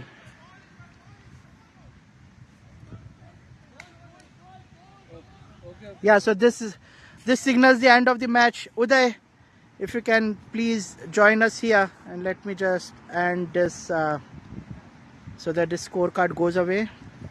Yeah, if you can just. Okay, now you are visible. So Eigh, I know you are feeling a bit shy to come on camera, but you played an excellent knock today. Tell us something about how you're feeling out there. Thanks. I'm feeling great. To contribute to my team and wind also helping me to hit that shots and all. I'm feeling great, happy, and thanks. So you scored 55 of 31 balls, 5 boundaries and 3 sixes. And I think your favorite area is the mid wicket and the cow corner area. And there are amazing sixes there. Some of the shots went way past the boundary as well. So I've never seen you perform like this before. Yeah, I'm recently joined in BCC and it's about 10 to 15 matches. That's it. Okay. So, and I'm feeling happy to contribute to my team, and I hope my team is into the tournament. Yeah. And is not left that. Okay, and your bowling figures are excellent as well. And I was seeing you when he was going on that rampage innings. You're one of the few bowlers who was able to contain him. And maybe there was one chance as well where you could have got him out. Yeah, so today it was a hard luck for us. Due to the wind factor, they are able to score runs and even we missed a few catches. So that has done some mistakes. We had done some mistakes and we lost today. Yeah. It was fun to watch it. Hard luck. Very sorry that you lost the match, but you proved that you took your team to the last over when everyone thought the game was done. So excellent cricket and keep performing like that. Thanks. Thank you, Eigh. Alright guys, so this signals the end of today's matches. Tomorrow I have a match early morning 7:30 with the Panthers, but after that for the next match I will be doing the commentary as well. I have requested Sagar Bhai to join me for a bit. So yeah, we will do a repeat of what happened today. So hopefully everyone joins tomorrow as well and shows us the same support as you did today. Thank you and have a nice evening and enjoy the India-Pakistan match as well.